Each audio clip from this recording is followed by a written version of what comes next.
the panel the various steps and schemes that government has and actions that government has taken on this particular matter. So we have a really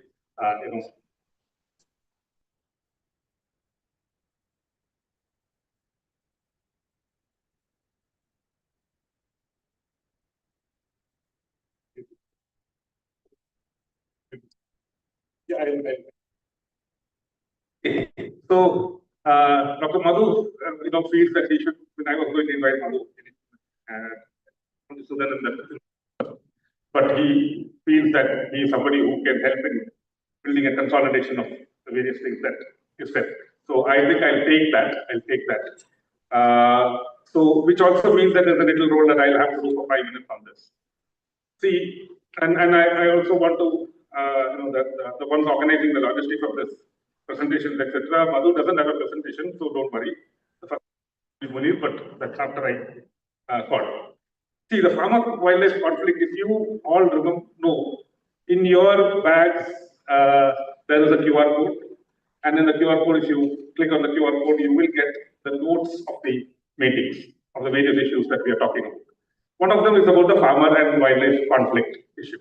This is a position that we have taken. This is a position paper on Asha's position on farmer-wildlife conflict. It has been done considering a lot of work that is already done in the country and a lot of experiences of farmer organizations and farmers. Some of the, and what do we come out of? So I would encourage that all of you at some point, if you're not looked at it, to seriously take a read of that document. Because we are literally saying, and this is, I'm coming to the introduction of the issue, we all know the human-wildlife conflict. We all know, and I'm not repeating certain things, I'm not going to talk about stories of it. We all know that this is an issue which has hit every place in India. While we think it's happening in the Nagarholi or the Bandipur or the Mudumalai sanctuaries or the Muttanga sanctuaries in Kerala, because we are living there. You go to Himachal Pradesh, they have issues there. You go to Madhya Pradesh, you have issues there. So everywhere there are wildlife conflicts with human beings.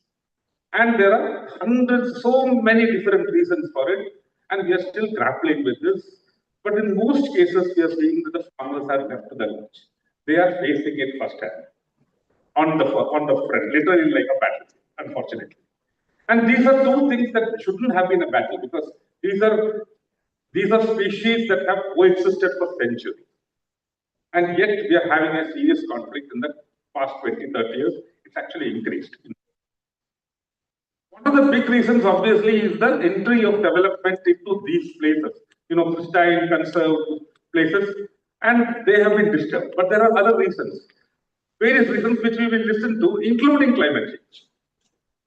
So we'll go through all this, but one thing that we have recognized as Asha is that this is no more, just episodic in the sense that one here, one there. It's become structural, it's become chronic. It has various reasons. And it's not just about the big animals of elephants and deer, tigers. It's about even the small animals, large numbers, continuous impact, huge losses to farmers, starting from death to property losses, to getting injured, to crop losses, to not being able to do cultivation at all, to having abandoned farming, to even things like psychological problems. You are not able to live in that place. You're not able to walk up in the fields, even in daytime. And that is the situation in which this is there. And that is why Asha took up this as a major concern. Of the 4 concerns that we are talking about in this Kisan Swaraj sammelan, this became an important concern, perhaps for the first time in Asha's history.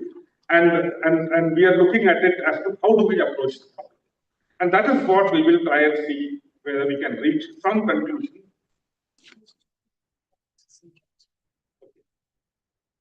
And we will be able to reach certain conclusions, which we can take forward as a campaign with the government, along with all of them, in all the regions. That's the whole idea of putting this as a concern in Asha's, summit. I just want to also check whether all of you who are using the translation services is getting the translations. Translation use பண்றவங்களுக்கு translation கிடைக்குதா? அது கரெக்டா கிடைக்குதா அது கொஞ்சம் பாருங்க. ரெண்டு മലയാളത്തിലും ട്രാൻസ്ലേഷൻ ആവശ്യം ഉപയോഗിക്കുന്നവർ അത് ശരിയായിട്ട് ട്രാൻസ്ലേഷൻ കിട്ടുന്നുണ്ടോ എന്നൊന്ന് വെരിഫൈ ചെയ്യാം. You are getting? Okay, fine. Okay, thank you. That was a good news. So let me now get this to the thing. What we conclude like that, I will come back as soon as we finish this. So let me first invite Munir. Yeah. Munir to lay the foundation of this session. Yeah, Munir. Pick up your presentation if you want.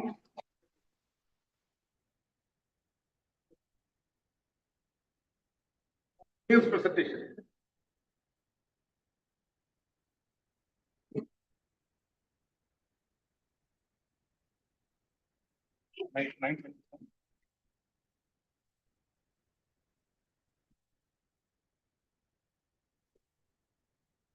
Good morning, all. Thanks, Sridhar, to give a chance to present here, and especially to Asha. Directly to the topic. To speak about the human-animal interactions is a vast subject, I know. It is not easy to compress something so layered and complex into a few meanings. So here mostly I'm focusing on elephants. That's my study subject, and mainly focusing on elephants and the landscapes of Wayanad. Let me begin with this first image itself. Done. This photograph is from my own village. Done. You can see a differently abled farmer riding on his motorbike scooter and to sell milk. And just beside the road, elephants are grazing and all. What do we see here? Okay. Is this is a conflict or is this is a coexistence? Each of us may interpret these scenes differently. Our narratives may be differ. Some may see danger, some may see resilience, some may see normal life in Wayanad. Before I move directly into the issues of conflict and agriculture, before I move directly into the topics, I want to pause here. I want to begin with the landscape itself, the Wayanad, where I was born and brought up, because without understanding the landscapes, its history, its people, its forest, its movements, we cannot fully understand what we call conflict. Next year.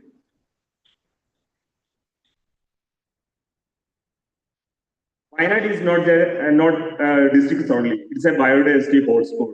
It forms a vital part of the Western Ghats and the Nilgiri Biosphere Reserve.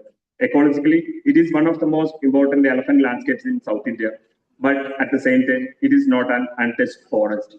It is a mosaic of forest, agricultural lands, plantations, villages, towns, all interwoven protected areas like the Wayanad Wildlife Sanctuary, North and South Wayanad Forest Divisions are not isolated blocks. They intersect directly with human-dominated landscapes. So encounters between human and the elephants are frequent, so frequent. This shared landscape is not new actually. From this slide itself, on the top, we can see the Edekal caves, rock engravings, dating back to around 6,000 years. This tells us something important. Humans and elephants have shared these landscapes for thousands of years. So what we are witnessing today is not a new relationship. It is an old relationship, but one that is being reshaped by modern political, agricultural, and ecological changes. And that is where my discussions moves next. To understand the present situations, we also need to look at history.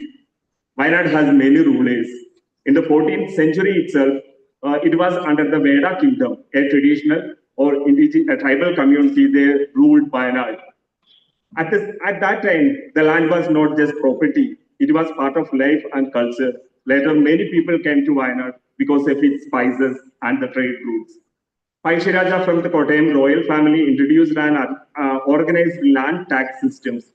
Actually, that was turning point. Land started to be a measured and taxed. Then came Hyder Ali, Tipu Sultan, and then the British. Each period changed the landscapes in some way. Forests slowly become resources to extract. timbers was taken, land was cleared, agriculture expanded. After independence also, the changes continued. Forests were converted into plantations, monoculture crops increased. Large amounts of bamboos were cut for the paper industry. You may have heard about the Mavur Golio Rains factory. But the bamboo is also an important food for the elephants. So when we see elephants entering farms today, it is not something sudden. The landscapes has been shaped and reshaped for centuries. The elephants are moving in a land that has been continuously changing around them, and that change is still happening. Next slide. Now, if you look at the presence, where do we see elephants? Not just inside dense forest. Today, elephants are moving through modified landscapes.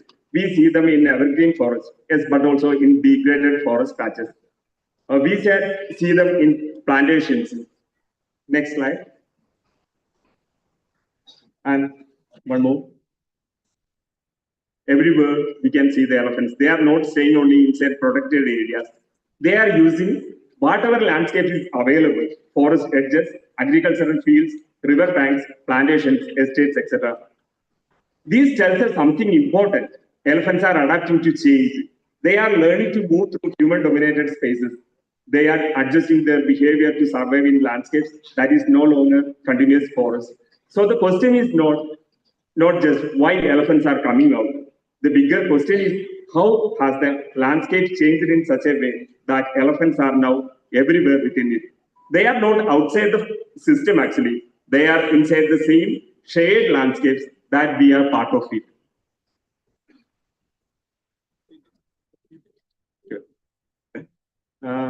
Also, I want to speak about the ecosystem health.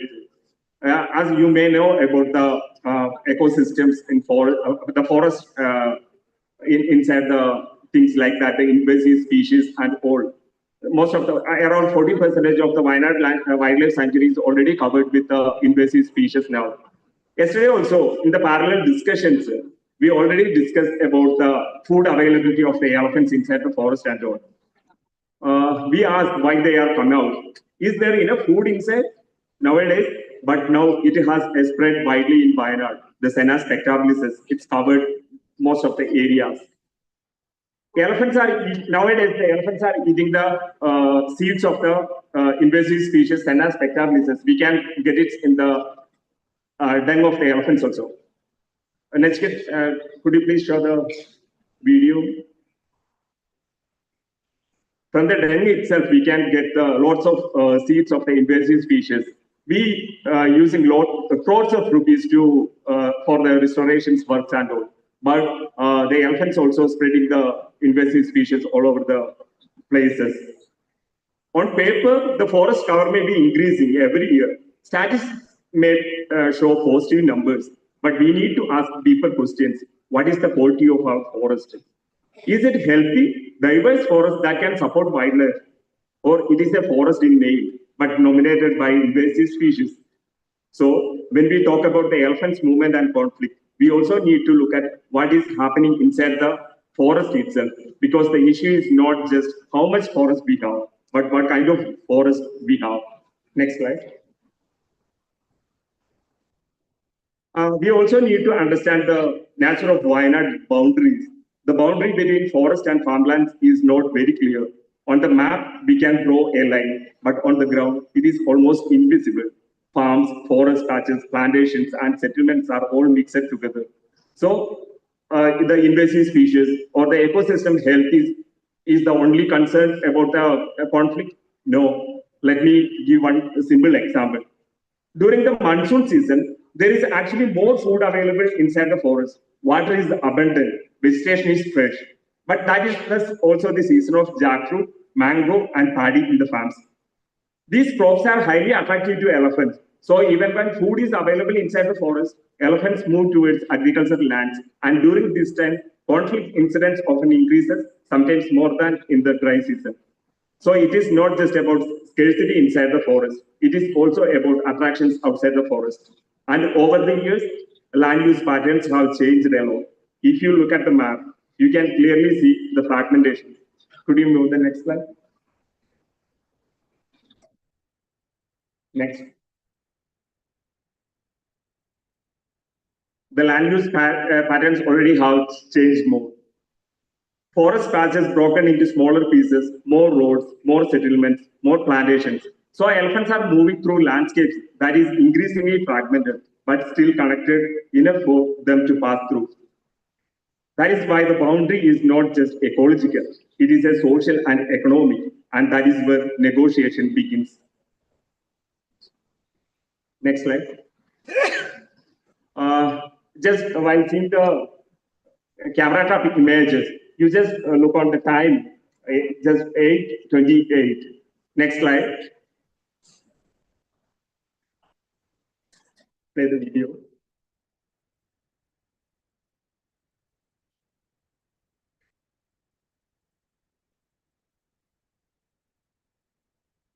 Next. Next slide. Only 1 minute difference. There's one person crossing through the same area. If you see these images or videos, you will notice something very simple. The same path is being used by both elephants and humans. There is only a difference of few seconds, just a few seconds earlier or later. That is the difference between a safe crossing and a serious casualty. This is how people live in Wayanad. These encounters are not always dramatic. Many of them are routine. People adjust their timing. They listen for sounds. They watch for signs. They wait. Elephants also adjust their movement. This is daily negotiation. Every day, people and elephants are sharing the same roads, the same path, the same water sources, sometimes peacefully, sometimes with tensions. Coexistence here is not an ideal concept. It is a practical reality managed moment by moment. And sometimes survival depends on just a few seconds. Next slide. And today, we are not always seeing single elephants moving alone. Increasingly, we see groups of tuskers moving together. Male group formation is not something completely new. It was always existed to some extent, but now we are seeing it more frequently. When tuskers move together, they seem to take advantages of being in group. It gives them confidence. It makes it easier to enter farms, break fences, and access crops. It also makes it more difficult for people and drive them away. This tells us something important. Can you play the video, Nachikeet?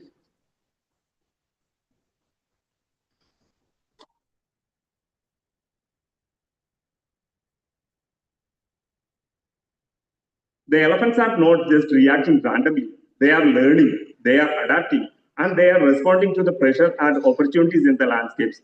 When agriculture provides high energy of food, when fences are weak, when pathways are predictable, behavior slowly changes. So conflict is not only about space, it is also about learning, memory, and the strategy. Elephants are adjusting to us, and we are struggling to adjusting to them. Next slide. Next. And the another important change, already we discussed about the behavioral shift of the animals. Earlier, light, fire, loud sounds, all these were enough to drive elephants away. People used torches, crackers, drums, and elephants would retreat. But now, in many places, that fear is reducing. In this picture itself, we can see one farmer just standing in front of the elephants with a fire. But the elephants continue to eat the rice crops. It is not immediately running away. This is something seriously. Elephants are getting used to these methods. They are becoming habituated. What once worked as a deterrent is not longer effective. This makes the situations more risky for both people and elephants. Because when fear reduces, proximity increases. And when proximity increases, the chances of injury or death also increases. So this is not just about crop loss. It is about changing behavior on both sides.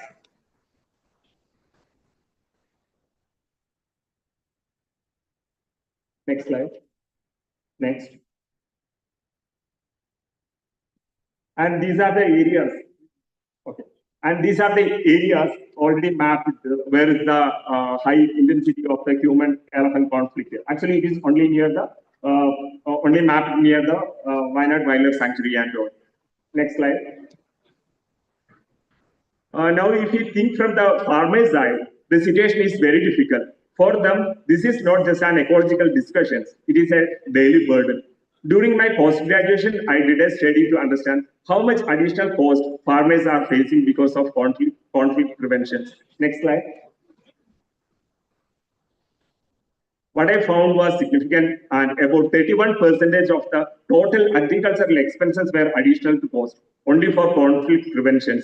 This includes fencing, night guarding, labor, repairs, firecrackers, lights, and constant monitoring. So farmers are not only losing crops, they are spending extra money, extra time, and extra energy just to protect what they grow. When we speak about coexistence, we must also recognize this economic pressure because for many small farmers, this burden directly affects their livelihood and dignity. So conflict is not just about the elephants entering farms. It is all about the invisible cost carried out by people. Next slide. Next slide. Over the years, most of the mitigation methods we used have been based on trial and error. We build electric fences, they break them. We dig trenches, they cross them. And slowly, elephants get used to all the mitigation strategies we used there. Every time we introduce a new structure, they learn how to overcome it. Now we are entering the era of camera systems, early warning systems, predictive models. These technologies may give short-term relief. They may help us respond faster, but technology alone is not the final answer. Elephants are highly intelligent and adaptive animals. They learn from experiences. They remember, they adjust. If the landscapes remains fragmented, if attractive crops remain unprotected, if forests continue to degrade, technology may only delay in problems. At the same time, there is something more powerful than technology, the participatory management. When farmers are involved, when local communities contribute to manpower, when traditional knowledge, local observation, and shared responsibility as part of the system, mitigation becomes stronger. Local people understand the elephant movement patterns. They know seasonal behavior. They know safe timing and the risky zones. So the future may not be only about artificial intelligence. It may be about human intelligence, working together with the ecological understanding. Because in the end, coexistence cannot be underscored to technology. It has to be built collectively. Next slide. Next slide.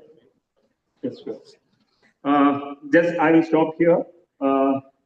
Just today, we often hear with wildlife populations, and also we have a strong recommendations to separate the forest and the farmlands with using some mitigations and all. This is our study from my own villages itself. Along the mitigations where we use, it may be the hanging fences or the trenches. So all these areas, there is some way to cross for the elephants, and also the peoples also used to cross for their daily routines as base for grazing for the cattle or for firewoods or any other things. So the separation is not about solutions at all. Next slide. And also saying about the electrocution's death of the elephants itself. From the 2024 to 25, we for a 1 year period itself, we already lost around 6 male elephants in our areas. Next slide. If we are saying the elephants population is going increased, but the statistics and the model saying that if the population growth is going like this, it will decline within the 30 years of intervals itself. So to understand the ecological and social perspective of the conflict situations only will lead to a solutions. Actually, we don't have a single solutions to prevent or reduce the conflict. We can only reduce the casualties with understanding the concept of what we learned from the landscapes. Thank you.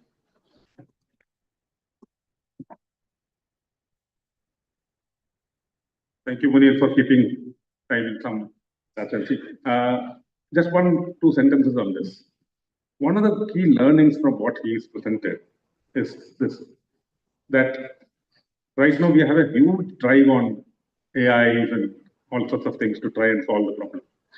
I'm not saying no to it. Probably that will all augment what we want to do to save farms from wildlife.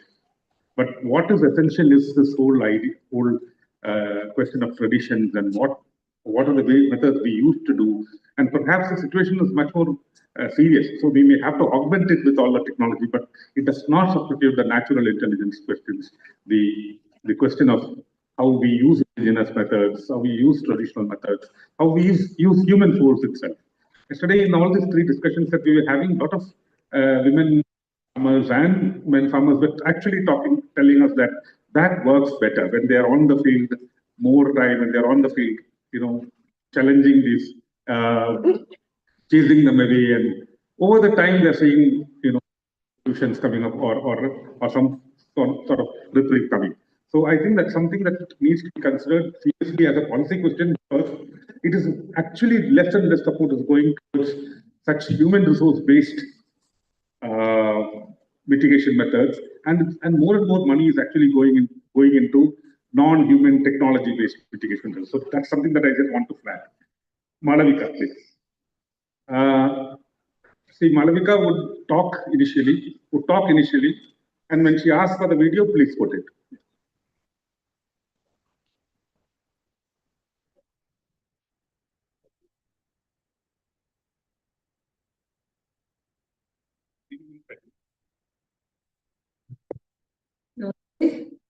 My name is Malavika and I live farm.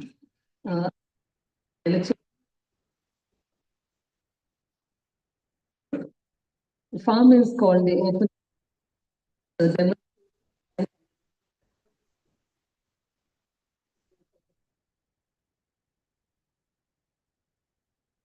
We're living on the brink, have all the challenges that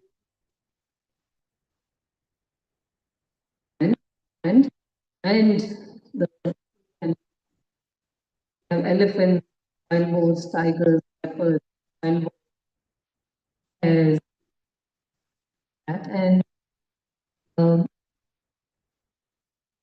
in the past, people have coexisted in a manner where and have stopped farming, and one of the main has been in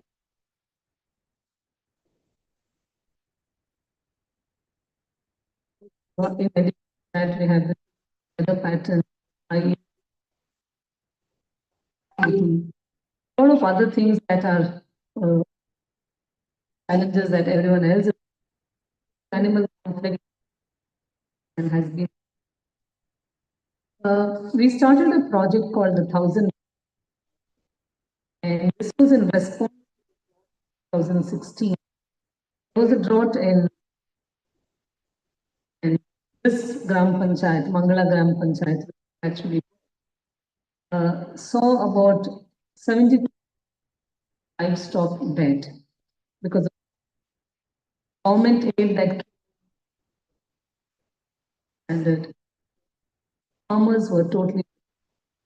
And all my conversations with Agapa and Adevapa and that are surrounding, heard that there are several challenges that are livestock death. Even in the past, there has Chamarajanagar district is, and droughts are not really uncommon, but people manage and try to.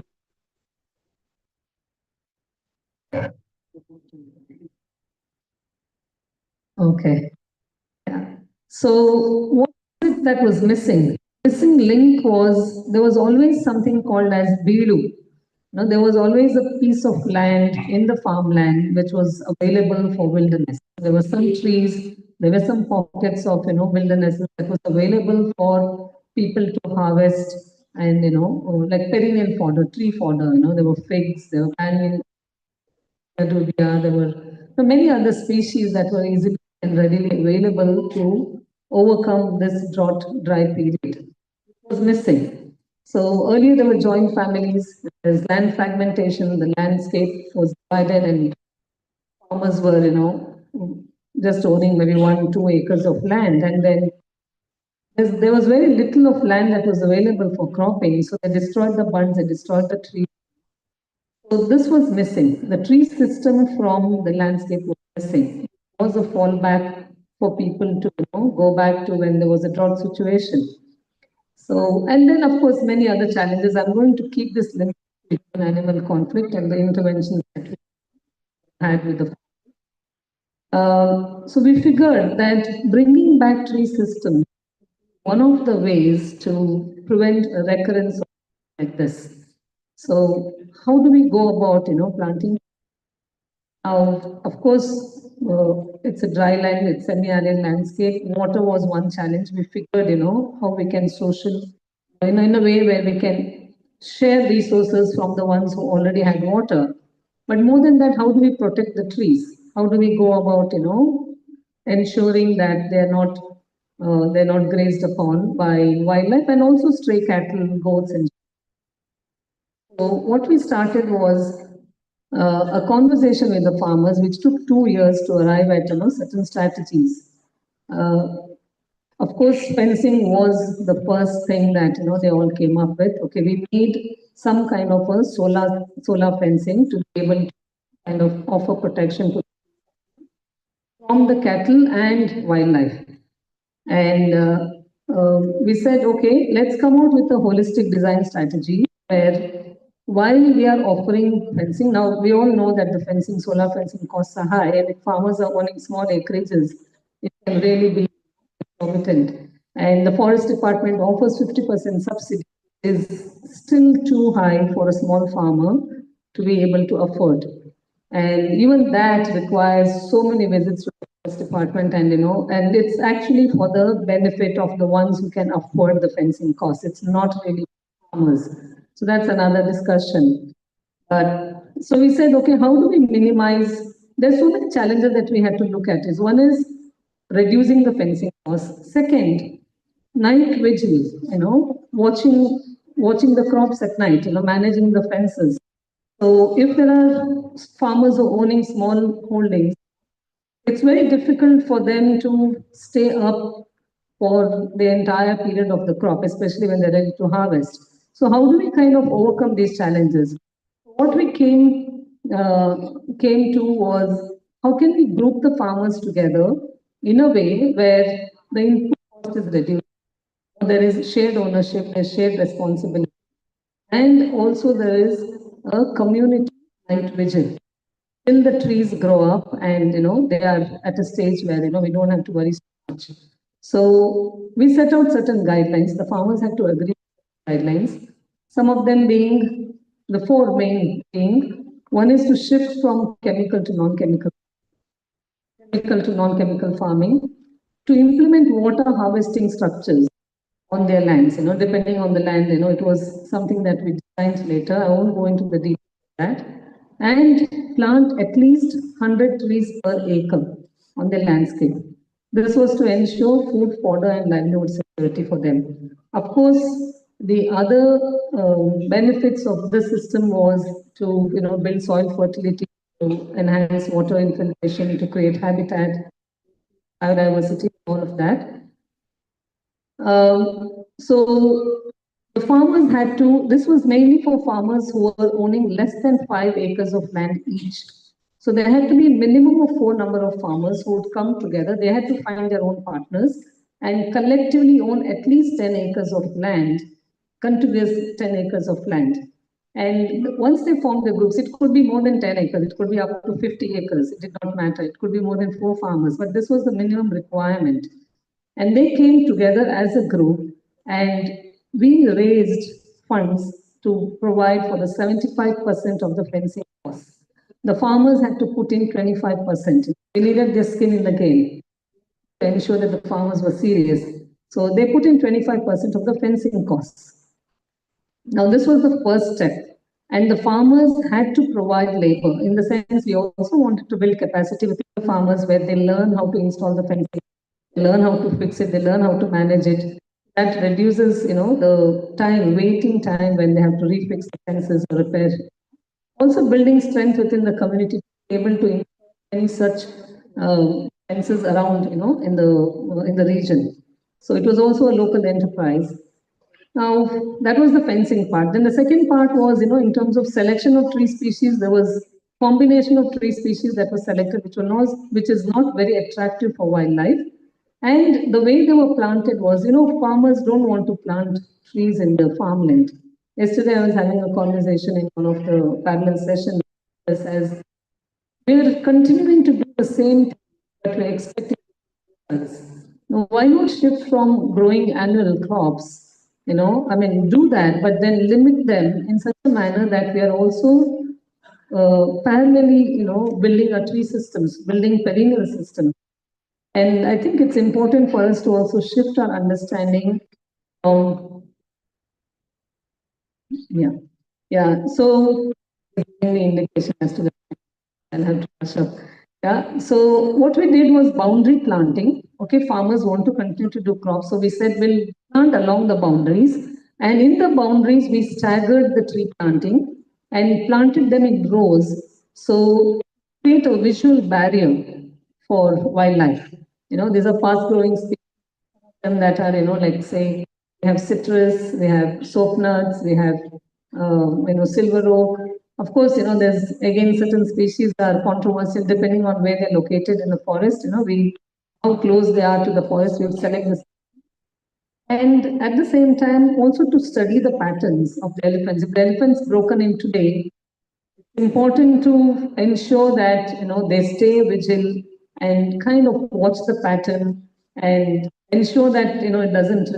And I'm sharing stories from my own experiences at Open Shell Farm. I'll also share a video which will actually showcase the work that we've done during one of our planting events. Very recently, we have introduced bees at Open Shell Farm, which is a demonstration site. And we have about 25 bee boxes. It's a 4.5 acres land. And we're also trying to see if this is going to, in some way help. And ironically, the elephant, we had a recent break-in and it came from the area which it never came before, because the other areas have bee boxes. So I don't know. We're still wondering, if that's one of the reasons.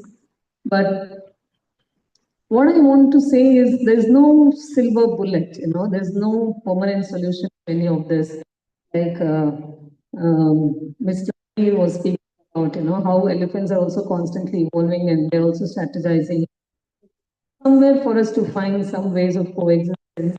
And this project is aiming more towards ensuring that the trees are up, maybe 4, 5, 6 years. We manage them in such a way that once they go up, you don't have to really, stressed out about, how do you manage your farmlands with the ongoing. So I'd like to play the video. This is where the farmers have come together, and it's a small documentary that we do.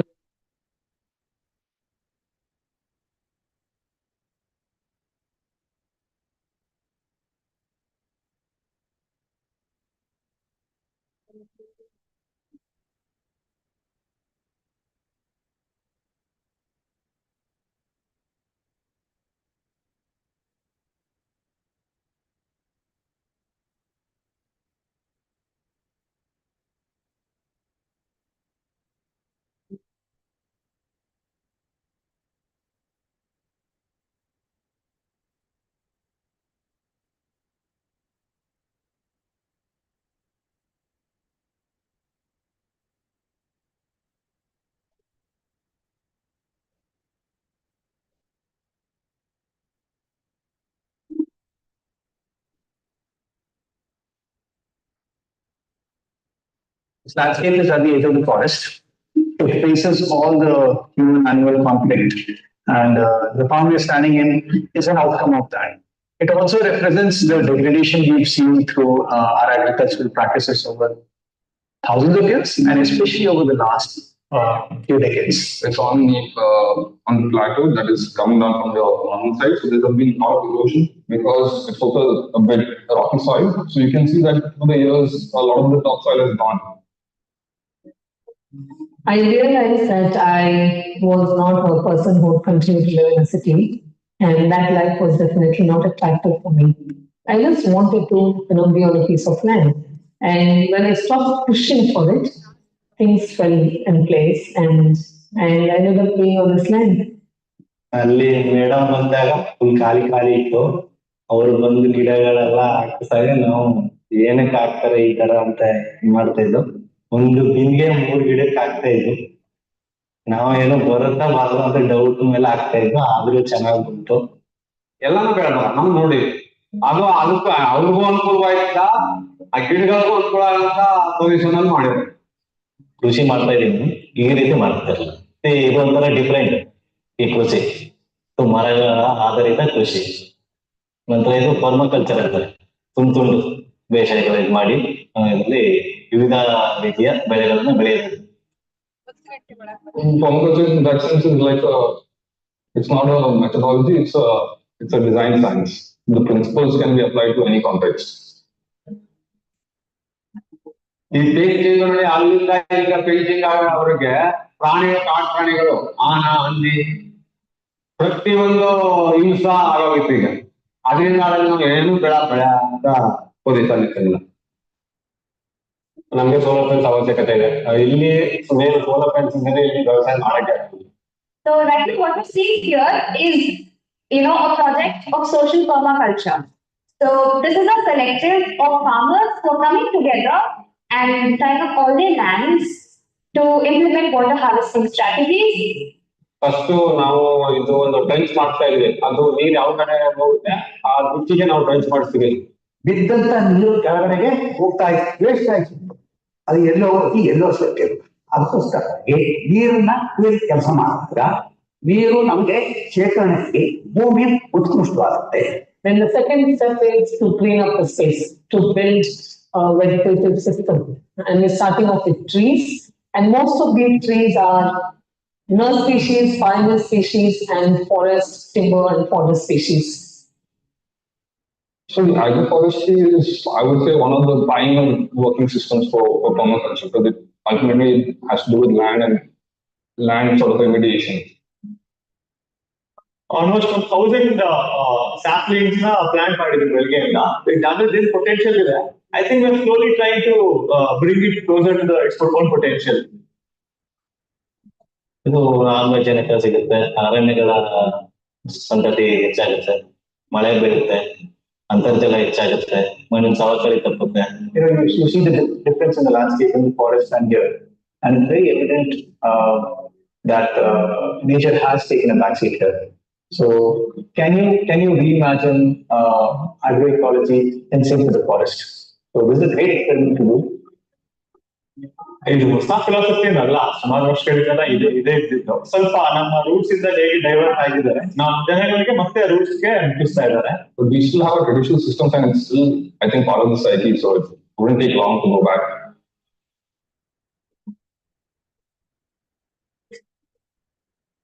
The uniqueness of this project is not about just reforesting the land, it's about also a community regeneration. Yes, ecological regeneration, and ecology is not devoid of the community. It's an inclusive process that we're using. So we're looking at a kind of a ripple effect, where we started with a few farmers and then they're teaching other farmers and then there are more and more, and it has the potential of becoming exponential. ಒಂಥರ ಖುಷಿ ಆಗುತ್ತೆ. ಏನಕ್ಕೆ ಅಂದ್ರೆ we are so individualized everywhere. So at least in some aspects ಇದ್ದವು ಒಟ್ಟಿಗೆ ಬಂದು ಒಂದು ಕೆಲಸದ ಬಗ್ಗೆ ಯೋಚನೆ ಮಾಡಿ ಕೈ ಜೋಡಿಸಿ ಮಾಡಿದಾಗ I think that is where we will hope that humanity can still do bigger things. ನಾವು ತುಂಬಾ ಕಡೆ ಕೆಲಸ ಮಾಡ್ತಾ ಇದ್ದೀವಿ. ಎಲ್ಲ ಕಡೆ ಹೋಗಿ ಕೆಲಸ ಕೊಡ್ತಾರೆ. ಇಲ್ಲೊಂದೊಂಥರ ಒಂದು ಡಿಫ್ರೆಂಟ್ ಕಲಿಯಕೊಂಡು ವೇದಿಕೆ ಅಂತ ಹೇಳ್ಬೋದು ಈ ಸಂಸ್ಥೆ. My focus is on transforming the landscape, and in the process, people getting transformed. So it's an inclusive approach. The hope is that this land is going to be way above all our human systems.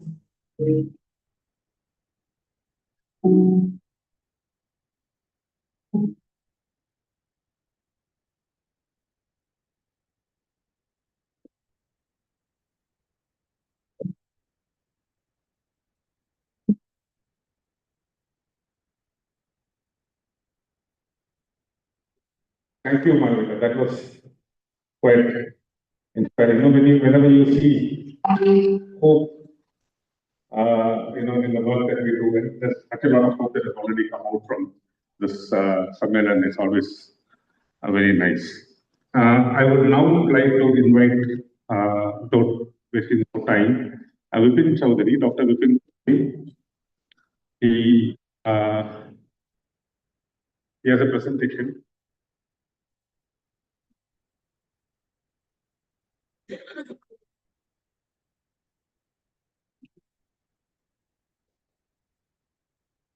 Thank you, sir. At the outset, I wish to thank organizer for giving me the platform just to showcase our work. Well, I am working in a government organization and we are working on the management aspect of these wild herbivores. Rather, I call it as a herbivore because there is a very disparity between the bird, human-animal wildlife conflict, because that subject goes to the first forestry and environment. And whenever we go and whenever we just share our techniques to those people, and when we ask them that you just go for the compensation and all those aspects, they used to say that this is the subject belongs to forestry, not to agriculture. So just to keep my domain, the agriculture, I start my presentation on human higher vertebrate conflicts in agriculture landscape and mitigation. Next, please. Well, here just I wish to say that the animals which are responsible for creating trouble in the farmland, I confine it to the farmland only, not the accidental injuries or any carnivorous activity or like that. So if you look at that animal which are responsible for damage in the farmland, mainly belongs to the vertebrate group. Among them, the birds are there, rodents are there. We had a very pioneering work on the birds and rodents because we are working since last about 30 years on birds and rodents. And this new aspect has been recently added to us just 5 or 7 years back, in which we are now dealing with the higher animals also, especially nilgai, monkey, wild boar, and of course these some of these animals, which if they are trouble in any of the region, like antelope, blackbird, flying fox, and our monkeys. So in that way we are working. Next, please. If we look at the number of species, the problem species we are in the farmland, they are very handful. Rodents, of course, we are having 101 species, 10 or 12 are the real menace to the agricultural land. And birds, we are having 1300 species, only 63 are the best. And likewise, antelopes, only 3, deer 1, elephant 1, wild boar 1. So in that way, they are, and we are having a very handful base, but their impact is very huge. Next, please.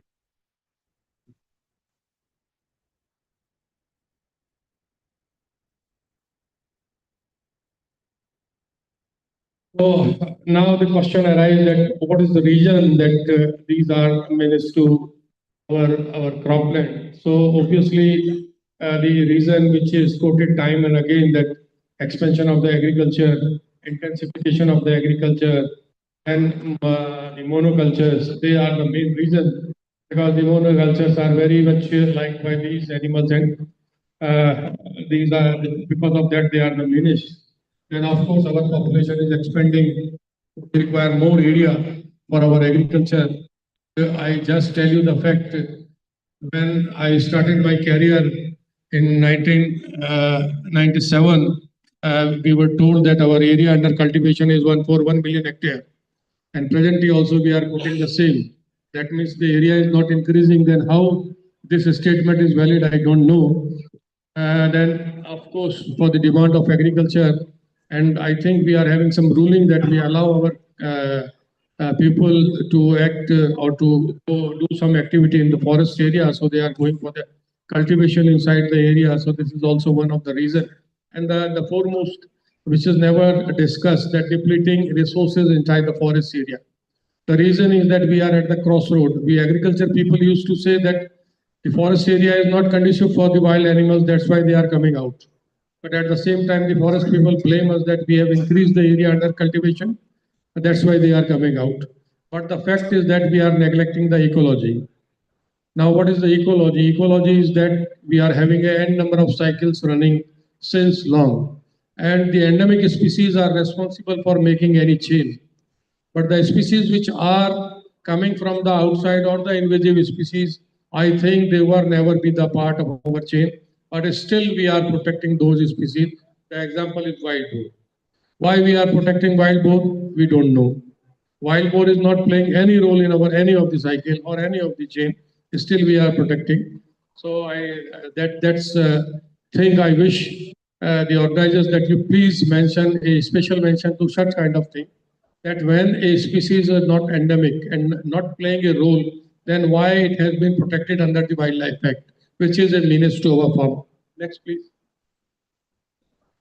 So, long back in 2014, there was a question in the parliament that whether we are doing any research on our higher animals which are posing threat to our farmers. So the answer was no. So at that time, the ICR took this initiative and they delineate some of the constraints or some of the challenges which were there. And the challenges were there is a deficit in the management, the technology, the infrastructure, the collaboration. So these are some of the challenges which I have delineated here. And because just to address these challenges, in 2014, a new scheme has been initiated by the Government of India. Next, please.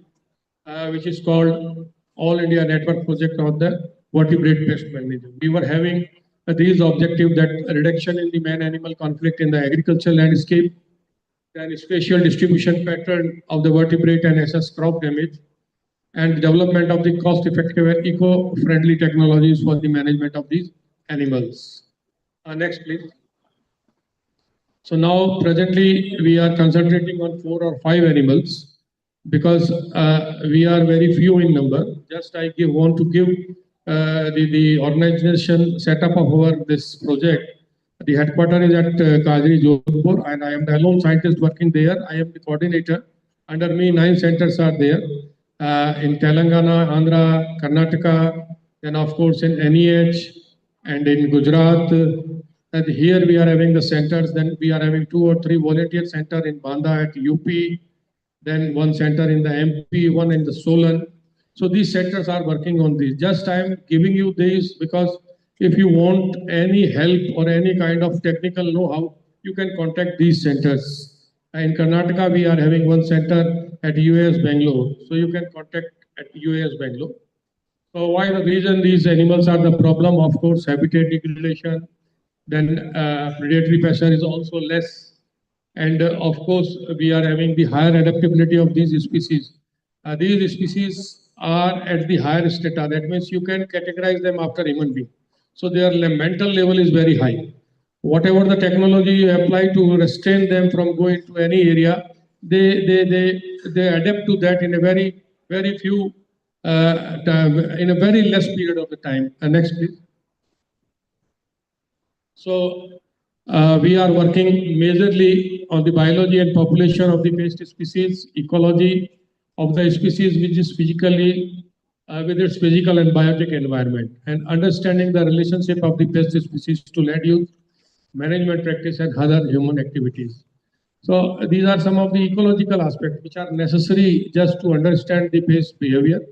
And on the backdrop of these ecological aspects, we usually frame our technologies. But here I just want to clarify you that overnight it is not possible to develop a technology which is very viable and we can restrain them. So what we do that our farmers are very intelligent, and I used to say that they are the real scientists. So we get their know-how and we validate scientifically those know-how. And if they are working, then we go for a multi-locational try, and then we release those technology in the domain. Next, please. So, just to tell you the figure, of course, it is a cause of concern.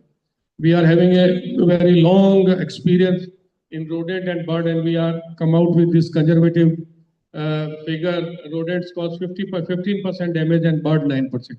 But whatever the damage caused by our higher animals, it is a area specific damage, because still we don't have a pan-India picture. It requires a lot of labor, and we require a lot of manpower to give a all India. But through some modeling and extrapolation, we have come up that a conservative estimate of 30% is there, which we can attribute to these animals. Next, please. And so these are some of our management aspect which we have developed. We are having a well-established management aspect for the rodents. It's a very widely acceptable our management practice, that is the bait, use of bait, the zinc phosphide base, because these animals are not covered under the Wildlife Act. Only a few rodents like porcupine, squirrel, and our marmots at Leh, they are covered under the Act. The rest are not in the Act. So we can go for killing these rodents, and we have developed some crop-specific techniques also, and a generalized technique that is called a baiting. We prepare the zinc phosphide bait followed by a anticoagulant which is called bromodiolone. Alternatively, they are used just to control the rodent, because it is easy to control the rodent. They are burrowing animals, and we can bait their burrows and easily control them. For the crops, we are having the specific control mechanism. Say for rice, we are having a very good ecological management that is called trap barrier system. We just put a barrier around the nursery, and inside the barrier we put some cages. Just the fragrance which is coming out from the rice, the rodents in the immediate vicinity, they rush to that nursery and captured inside the trap, and then by droning that traps, we kill all the rodents. In that way, it is a very good technology. We are also working on the newer technology. We are working on the predators also. Barn owl is a very specific predator for the rodent. Then we are working for the repellents, anti-fertility agents, and they are very good. Next, please. Then for birds also, we have developed some technology. All the birds are covered under the Wildlife Act, so we cannot kill the birds. But recently you have seen that peacock, which is our national animal, is a menace. Everywhere peacock is a menace, and it is very difficult to control the peacock. So we have come up with some of the techniques, the refractive revamp. It is used everywhere, but the adaptation part is there. We have to use during the critical period only. Then of course we have developed a very good technique for the maize. The maize crop is the crop of the maize is damaged by the parakeet, and it is usually confined to the peripheral region. So the leaves which are near to the fruit, those leaves will wrap around the food. It works. It's worked good. Well. Next, please. Sir, these are some for the higher vertebrates. I'll just rest. I think they are in the domain. Everybody is using it, like our fencing and everything. Then spray, these repellents and all that. Just 4 or 5 technology which we have developed and working well. The repellent bow wrap, our our Kerala center has developed this. It is patented, and now we are going to commercialize it. It is an excellent method to control wild boar and monkey. Just you have to put around the fence, and you will get a very good control for a month. So, next, please. So this is for blue bull, sir. Just I want to tell 3 technologies which I have done. The biological fence, it is great. We can plant some unflattable plants around the main crop, and in that way we can get rid of these things. But things which we have developed, agri-solar is our patented item. Now the thing is that you have also discussed that we are going with the electrical fence around it. We are having a fence which gives you a uniform current throughout your extent, and it is having a pulsating current. That means for 4 or 5 seconds you have a current in your wire, then there is a pause of 1 hour, around about 4 or 5 seconds. Again, just they give the jerk. This is not a continuous current. So it is a very well designed equipment which charged by the solar energy.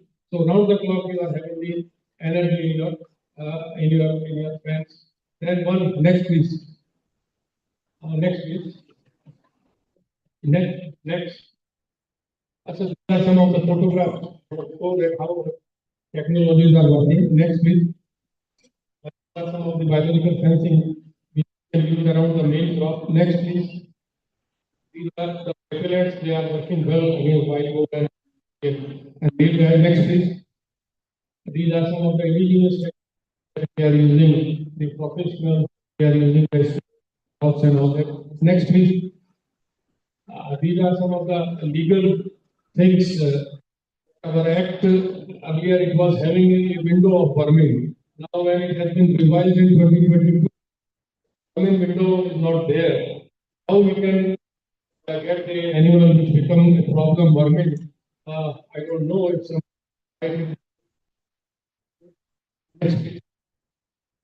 here. Just I want to say this.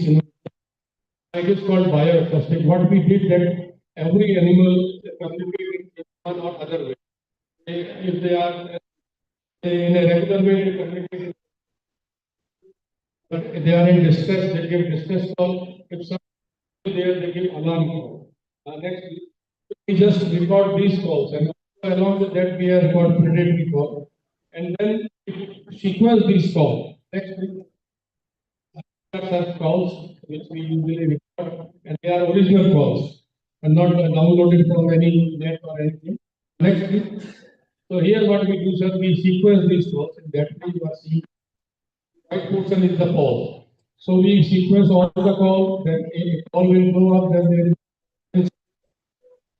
and it is randomized. Never a similar sequence. It is a randomized call. Again and again it will change. And second thing is that it is IoT based. That means a farmer sitting at home can on this device, and again at the home they keep off.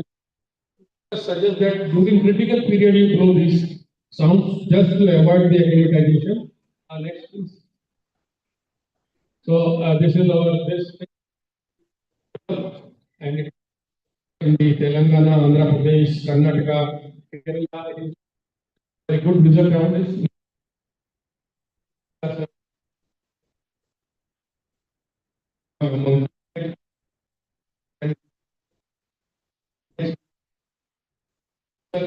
Because these here which I have shown, those are the fixed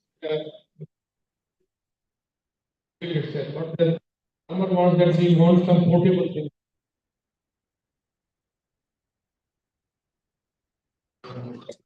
Thank you for giving me the attention.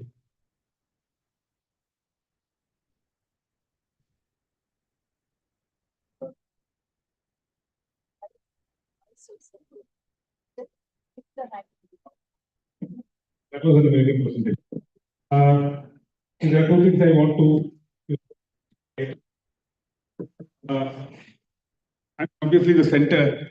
I mean, I must confess that I was totally ignorant of it. I later realized that. I later realized that a couple of papers that they have published in read, but I never realized that there was so solid center like this, and then they had sub center like now. And there was a wonderful scientist also, trying to look at this issue. That should really help us. I'm sure all of us got a big picture of what's happening. But Vipin sir, there is one small, issue here. Dr. Vipin, there's one small question here that we are more into organic farming and natural farming, and Government of India is also pushing for natural farming. So some of the chemical, and he's only put one or two of them, so that is probably not the way you push. But the number of biological solutions and non-chemical solutions, I'm sure, have a great use for us. The other thing I want to highlight, just to position this is, Dr. Vipin sent me a WhatsApp message, and I already talked about the notes that we have made. No? So I will, Dr. Vipin, I'll read the WhatsApp you sent. It shows how humble that man is, in spite of being an ICR, not in spite of being an ICR scientist, being a scientist. He said, Dr. Sridhar, good morning. Due to some preoccupation, he couldn't read the write-up, but then when he read it, I've gone through the write-up, nicely crafted, with almost all the issues in human wildlife conflict in agricultural landscapes given due consideration. If this responsibility was given to me, I may fail to provide such a note.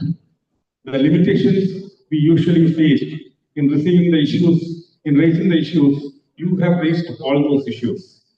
If it works, I feel obliged and relieved that the work for which I am working, because he is working, is receiving recognition and foundation like this. You're all thinking on the same lines. I would ask you to give a big hand for his humility. And the fact that he actually said that our note is a wonderful note. Thank you very much, sir. I would now like to invite Madhusudan.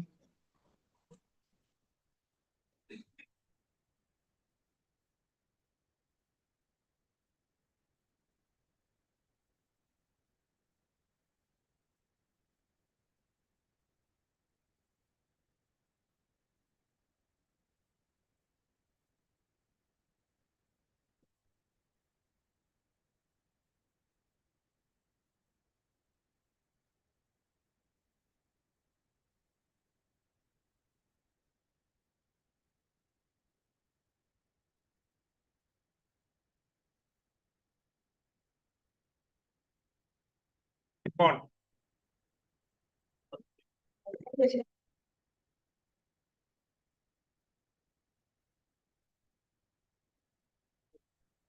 No, can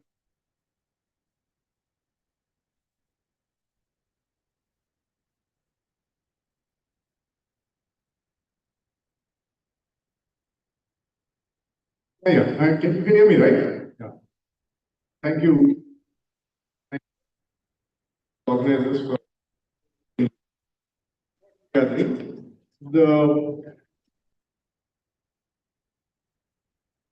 It's an important doubt I have in my mind. I have not grown a crop. I have not spent any time trying to protect what I've grown against any animal. I have not experienced what it is.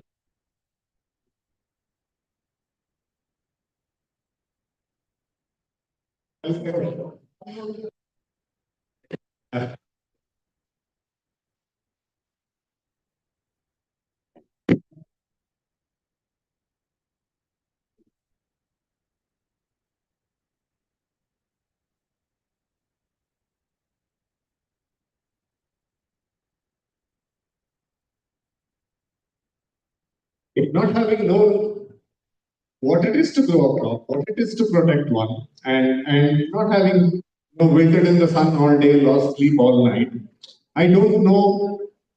I mean, what would I say to a group of farmers who know all of this? You know what it is, you know it your entire life. You know it. I'm an ecologist. What I bring is something much smaller. I have spent some time asking one question. What brings the animals? The animals that come there, why do they? That's largely what I've tried to understand a little bit. This is a narrow question. It's not the same as knowing what it means to have the animal in your farm. What you lose in terms of experience, in terms of fear, what you experience in terms of dignity of going asking someone for how many months trying to be.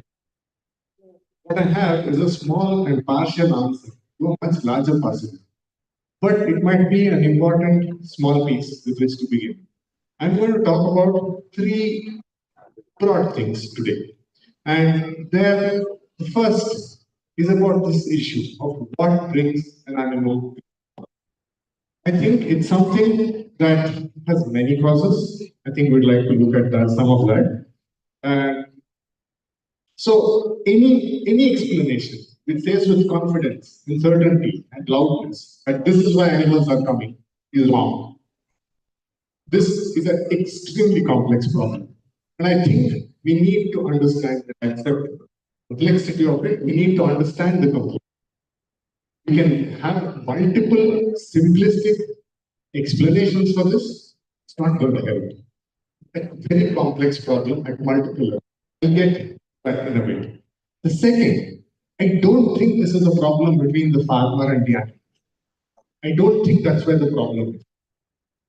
That's so animals come to your farm, but I don't think your problem is with the animal that comes to your farm. I think the problem that we are calling as conflict is the problem between two groups of people. One group makes the decision, doesn't experience what the consequences of those decisions are. We make the laws, we set up the administration, we have the entire structure, we have procedures. They don't live under the procedure. And the people who experience it do not have a say in what plans get made, how they get implemented. So it is a conflict between two people. It is not a conflict between an animal and a farmer. That's the second point I want to make. And the third is, how do we move forward with something like this? Very little will change unless and until the people are also the people who have the power to change things. That really is the bigger change that is needed here. So let me make these three stops. So the first one is that what we are calling conflict between farmers and wildlife is an issue with many causes. I don't think there is one cause. If there is one cause, there would have been one solution, and this would have been found several thousand years ago. Because everyone's been struggling with this for a long time. And it's not, it's a complex problem. Let me begin with a situation that all of you are familiar with. There are animals coming into the farm. Why does an elephant come into the farm? Why does the leopard come into the land? Why does a leopard start to live there? Just to give you an example of how complex this can be, getting into too much detail, let me tell you three different situations under which the same matter of an animal coming into farmland, an animal in the farmland, we can't say important thing to remember. So, in one situation, imagine that there is a forest. The forest is getting degraded. Natural food is getting depleted. There may be land. We talked about senna. There are invasive species that can be in the landscape, where the natural grasses, the herbivores eat, they're not available. So there are monoculture plantations that have been there for decades. We don't have that diverse forest. The area is being further fragmented by roads, by railways, by canals, by mining. So animals could be coming to your farms because they're home and they have no choice. This is one possibility. But let us consider something completely different. Let's consider that stop. The loss of forest has been stemmed. Populations of wild species have recovered. Conservation is succeeding. This is not made up. It's real. It happened with our tigers. Our tiger numbers have increased by about threefold from when we started Project Tiger. Translated today, it's over 1,000. So there is without a doubt a big increase in numbers. Conservation is succeeding. Protection is working. So in situations too, the problem is not getting created because of a failure to protect our forests and our natural habitats. In these cases too, the forest is full. There is no more real estate. So the animal has to, there's no young animals that are being produced. Where are they going to go settle down? Leopards and tigers are territorial. Elephants need a lot of food. They have to find other places to which they have to move landscapes and find places. I don't know if you're reading about this tiger that traveled from Tadoba in Maharashtra all the way to Rajmundry. A tiger that's walked hundreds of kilometers. There are animals. Tadoba is an extremely successful park if you look at that tiger number. There is a tiger that's coming out, and it's coming out because things are going too well within the park. It has to find a way of getting out. So you spoil habitats, you can have animals coming. With conservation, you still have animals. The presence of animals. I'm not going to tell you So both these situations need very different responses. But unfortunately, we don't have such nuanced responses. And Muni talked about how animals are adapting. Wild pigs are perhaps the oldest example. They've been extremely adapted, living entirely in agricultural fields. They're everywhere now. Similarly with planet one. Elephants are learning to overcome barriers. They're learning from each other on how to navigate these landscapes. Leopards and tigers are now not just visiting farmlands, they're beginning to decide and learn to live and breed with them. There are also bigger changes. PFOW, the gentleman before me spoke about PFOW. In 20 years, their population and distribution has increased by 150% in the have very good documented evidence of this change occurring. There are these huge changes, but at the same time, agriculture. I spent 20 years ago, I started to work in Bandipur. I was largely looking at an agriculture rainfed, it was ragi, oil seeds. Fields were bare for months. There was a announced fallow period. No leopard could hide. No leopard could live in completely fallow and open for several months a year. Today, that's not how the place is. There are bowels, there are subsidies, there is sugarcane, there's banana, there's other crops in the same landscape, right next to Bandipur. It's a landscape where animals can live permanently. A tiger cub raised for 2 years or a leopard cub raised for 2 years in a sugarcane field will not know what a deer is. You can take it and put it in the forest, it will come right outside looking for dogs and so we hope that many animals or many wild species have known. Nobody planned this. Not you, not the animal, not the government.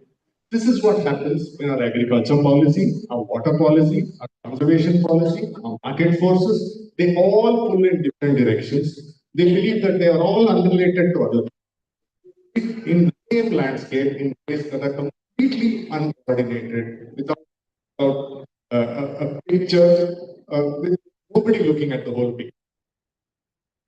The social side is just as standard.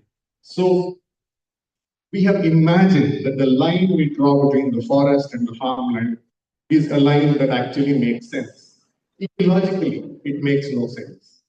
Animals always move. There are ecological processes and species that forever. As he mentioned, if there is jackfruit, an animal, elephant that has enough forage in the forest, attractive than the elephant, it's not in the forest. So these lines are not respected by wildlife. Similarly, people have to depend on the forest during the cultivation season for grazing. People depend on the forest for fuel. People depend on the forest for water. So the lines we draw make no sense logically, neither do they make sense economically, because livelihoods are dependent on flows that happen across these boundaries. So then the kind of systems we put in place by which we try to manage the consequences.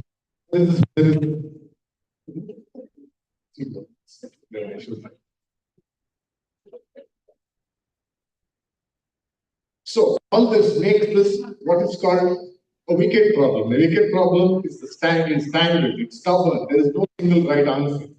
So like I said, the really big problem is the problem between groups of people. So there are the farmers. And then on the other hand, there is a large part of managing the wildlife, which is with the forest department. It's a 160-year-old institution, conceptualized and built during the colonial times, still largely exists with a set of sensibilities that were informed its creation centuries ago. And there are conservationists. They may care well about species, but their understanding of what it means to be a farmer experiencing challenges from these species is not complete. And then we have a whole bunch of things we try to put into place in terms of courts and committees. And they will say, change your farming pattern. As a farming pattern is something a farmer has come up with just out of whimsy. But we are not recognizing that there are rational choices that have informed this. And that these cannot just be reduced into very, very absurd. But nevertheless, across the country as diverse as ours, whether it's an elephant in a coffee farm, a nilgai in a wheat field, or a monkey in a coconut orchard, as our policy sees it, as our law sees it, there is a uniformity, there is a universality that applies everywhere. The ecological, the social, or the cultural setting doesn't seem. And this is what frustrates the farmer. There was a farmer in a meeting organized by an MP in Mysore several years ago where I attended. His problem was, here is what he said. He told the forest department, you have figured out how to compensate us for crops. You have figured out how to compensate for loss of limb. You have figured out what the value of a life is, and you can compensate the value of a life. In all of this, you have not told me what is the value of an elephant. You've been able to put a value on human life. Tell us how much an elephant is. We'll pay it to you. The whole room was silent. The point he was trying to make, then he said, you are devaluing a lot of things that are important to us and put a cost on it. But when it comes to an elephant, you're not saying this is the value of an elephant. Farmers can compensate you. But that's not what I want. I don't want the elephant to be reduced to a number, Similarly, I don't want all of the things, our crops, our lives, our limbs don't reduce. I don't want that to be reduced to numbers either. When some people's in my field, I'm alone. I want you to come and be with me. I'm not trying to ask you to solve a problem that's beyond you. Alone and powerless in defining the problem. And in imagining what the solution can be. I think so. This reasoning is much more important than anything I've read in any scientific paper. So, right now, the conflict is between people who see the same problem from two very different places. And this is really the conflict. And because of this, nobody is winning. Not the farmers, not the wildlife.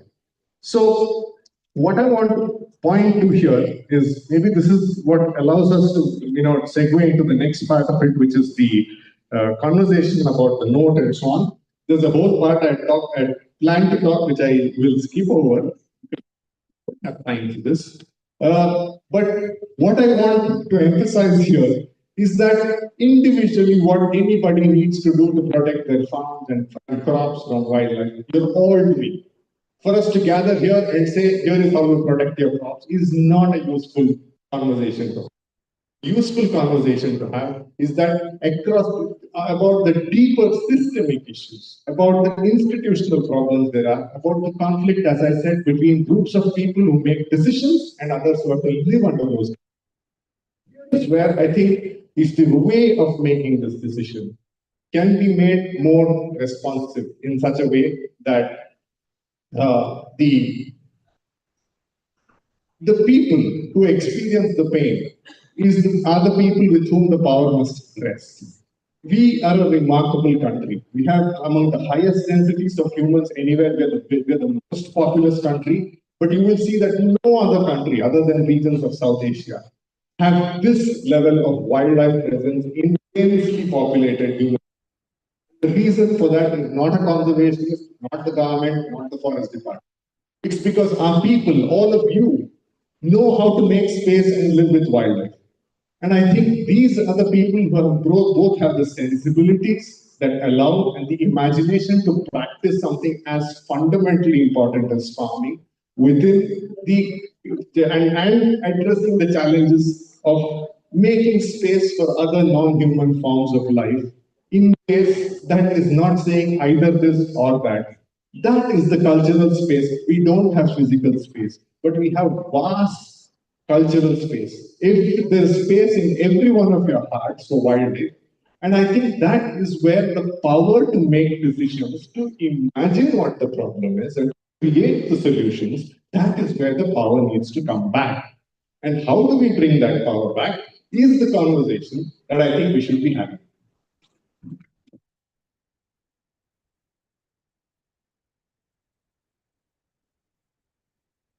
See, that was surely enlightening. That sets the foundation for some of the thoughts that we have to take forward in this whole conflict resolution, which we are also talking about in terms of coexistence. There is a set of things that are in the document. I would request all of you to go in there later and come back to us if you have anything to add, because lack of time, I'm not going to go through that. I wanted to, and I will not. It was already about 15, 20 minutes late. Just to highlight it, one, we have put up a set of points which we probably will have to ask the governments to do or engage with the governments to do across sectors, from local self-government to the national government. And they're also talking about certain legal interventions that are needed. So, and it largely, reflects or aligns with what has been spoken by all the four. I would have loved to have interaction with things, but unfortunately, for lack of time, we don't. I also want to take the liberty, Madhu sir, to just mention that yesterday he sent me a message saying, I'm overwhelmed by what is happening here, I want to support you. And thank you for that specifically. He did support, apart from just the application, the registration and all that, he also gave us a little contribution from his pocket. Thank you very much, Madhu, for that. I now invite this one small event that we have to do today. See, there is somebody called Janani Bharat. The Bharat around here. If you can come around. She's not here? Yeah, she can come. She's a freelance development worker, volunteering, and she's been associated with a lot of philanthropy and environmental organizations in the past. And she right now works with the vulnerable children and people with disabilities. And the work that she's done is we requested her, and she also wanted to do it, that there is a lot of solutions that are there in this whole space. People trying to resolve the conflict, address the conflict, mitigate it, and all that. And we thought it would be good if we can put them all together into a coexistence template model. It's a virtual thing, it will be on the net. It's a working document, or let's say a working site, and it will keep adding crop-wise, solution-wise, region-wise, whatever experiences are there from the farmers, from experts, from scientists. Whatever has come here, also we'll probably have to put in. I'm sure that she's taken good note of it. It has to be added. So this is the work in progress, and this is generally. Unfortunately, I would have asked her to give her a 10-minute break. I'm sorry you can't do that. You can get her number and also talk to her. But just go to the thing and then scroll down and let's see what we have done.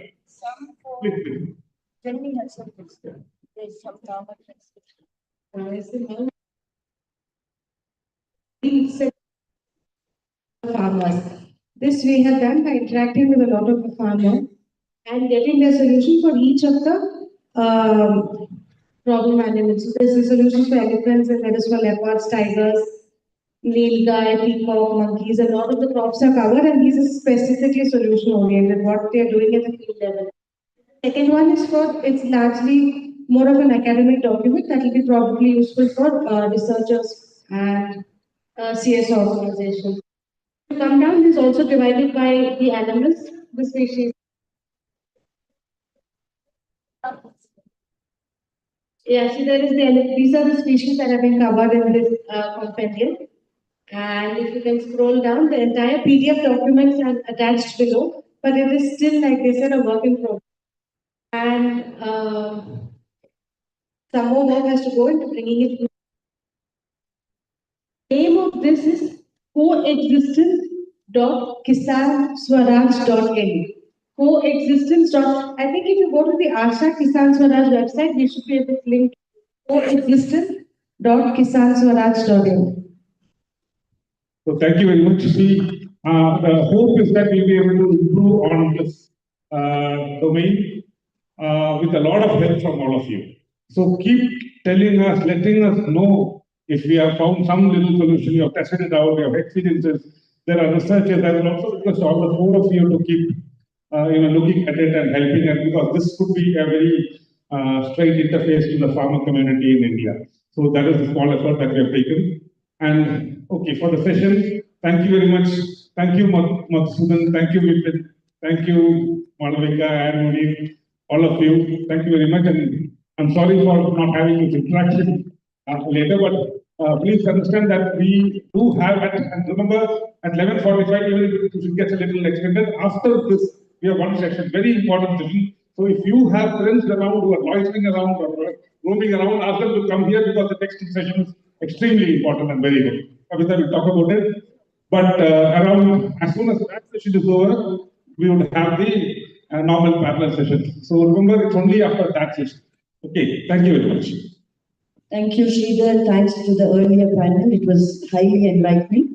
We have the next special plenary lined up where we will hear about a wonderful initiative that's unfolding, a large program that's unfolding, that too by a state government in the form of Andhra Pradesh Community Natural Farming Program. But before that, one announcement.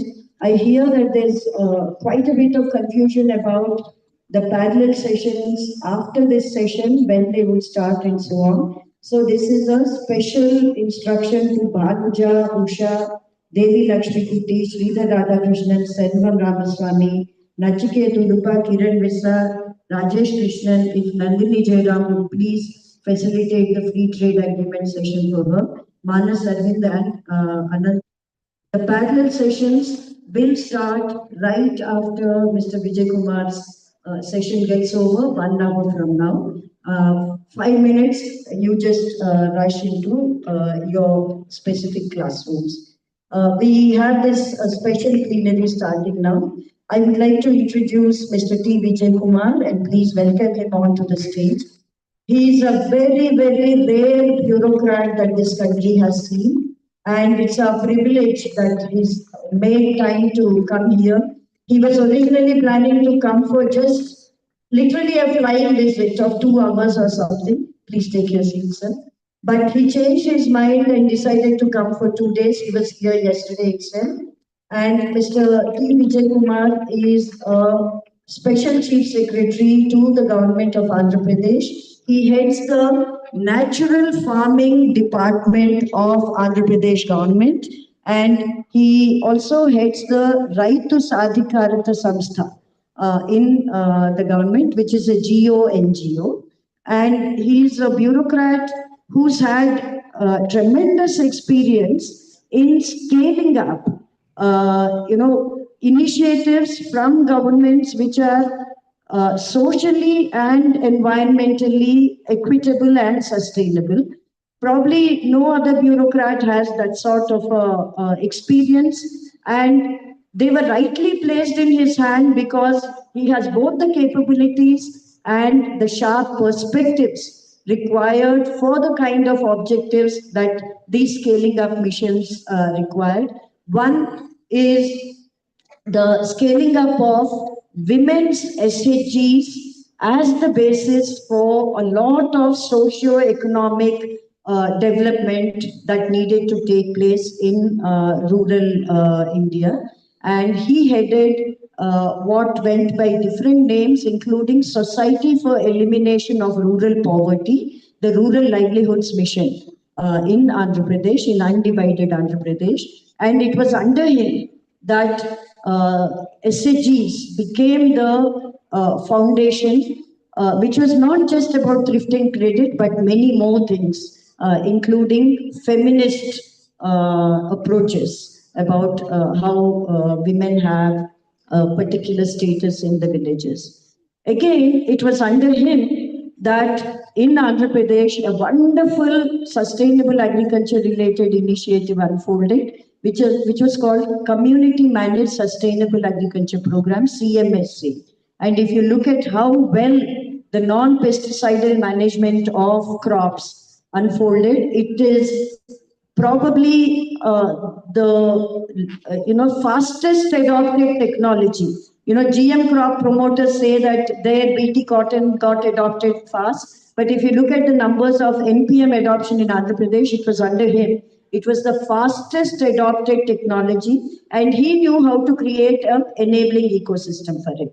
Then he became the additional secretary in the Ministry of Rural Development in Government of India, where he scaled up in NRLM this concept of women self-help groups, being the drivers of change at the grassroots. And that is how large-scale NRLM initiatives spread to all states of India. And it was during that time that he initiated what to this day is probably the best agroecology design that we've had in the country in Mahila Kisan Sashaktikaran Pariyojana. It was he who designed it with the involvement of many civil society people and practitioners. And now it is under him that Andhra Pradesh is seeing community managed natural farming, APCNF, which is reaching out to lakhs of farmers in a journey that is really gaining strength as it moves forward. We welcome you. Thank you for being here, and over to you. Thank you, Kavita.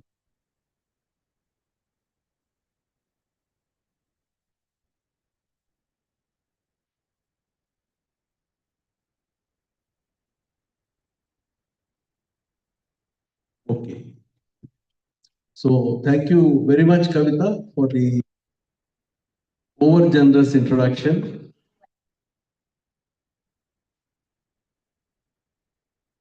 Thank you very much for the what I call as the over-generous introduction. But it's really a pleasure coming here, and so many organizations who've been working for such a long time. So all of you are really the champions, and I'm your voice. I see from people have come from all the southern states. Warm greetings to all of you. And I would like to take you to what we have been doing in Andhra Pradesh. It's now more than 10 years. So the Andhra Pradesh community managed natural farming, the vision is farmers' prosperity, not just livelihoods. Farmers should be prosperous. People should be healthy, and through this we secure planetary health. And the vision in our state is that all 60 lakh farmer households and 20 lakh landless farmer households should be part of this movement, should benefit and also benefit the humanity. And I regard farmers as gods. So they are the ones, farmers, all of you are the ones who are feeding us. And those who are doing natural farming are also keeping us healthy, and you're keeping the planet healthy. So I can't think of a better definition of a god than a farmer doing natural farming. Next one, please. I just want to show what is the crisis. Because we are in a very serious crisis, we are experiencing it. But this, it's not just what is called as greenhouse gas emissions alone. So a new science emerged about 15, 16 years ago called the planetary boundary science. So scientists from across the world, more than 200 eminent scientists. The lead was taken by Professor Johan Rockström, who is now leading the Potsdam Institute. So they said for the planet to be stable, different processes have to be within that green boundary that you can see. And they identified 9 planetary boundaries. And in this report, this was in 2023, they said we have crossed 6 out of 9 planetary boundaries. And 5 of them have been crossed because of the agriculture that we are practicing. And an update in 2025 is that we have crossed the 7th boundary also, which is the ocean acidification. So you can see all the red marks. So the first one is biogeochemical flows. That means excess nitrogen, phosphorus. You can see we are more, twice the safe limits. Then novel entities, those which don't disintegrate, like all these horrible herbicides, pesticides, other synthetic chemicals used in agriculture, then plastics. So novel entities, more than twice the safe limits, land system changes. So land degradation, desertification, again, that's also at a very dangerous space. Biosphere integrity. So loss of biodiversity. Then what they call as climate change measured in greenhouse gas emissions. So you can see the greenhouse gas emissions is only one of the 9 boundaries. You don't get the full story of the climate change if you look at it only as a greenhouse gas emission story. And then freshwater change. There's a green water and the blue water. So we are focusing on blue water, but we have forgotten the green water. And then there are 3 others: ozone layer, atmospheric aerosol loading, and ocean acidification. So we need food to live, but the way we are producing food ensures that we don't live. So that is the human dilemma. Or even if we live, our next generation will not live. So that is the situation we are in right now. And apart from the fact, the way we are producing food also is not good for the farmers, the high risk associated with that. So there are multiple crises that food is not safe to eat, and the farmers are not making money. They are not able to earn their livelihoods from that. So this is the state of the planet, and it's not healthy at all. Next one. So why natural farming is important is, natural farming is farming in harmony with nature. There are different names, different variations of this theme, but anything in harmony with nature, respecting the laws of nature, is natural farming. So it's one solution for the multiple emergencies, and I'll explain to you how this solves various problems. Next one. Also, I'll start with what is the science behind natural farming. Text. So there are different, understanding of what is natural farming. First, I want to clarify, it's not the same as the kind of agriculture practiced by our forefathers. This is different. And this different science started somewhere around 2000 in USA, Australia, and Europe. I don't see much scientific studies here. And these leaders of this scientific movement are basically microbiologists, climate scientists. And also, I would say, advances in microscopy and of understanding what is happening below the soil also help this.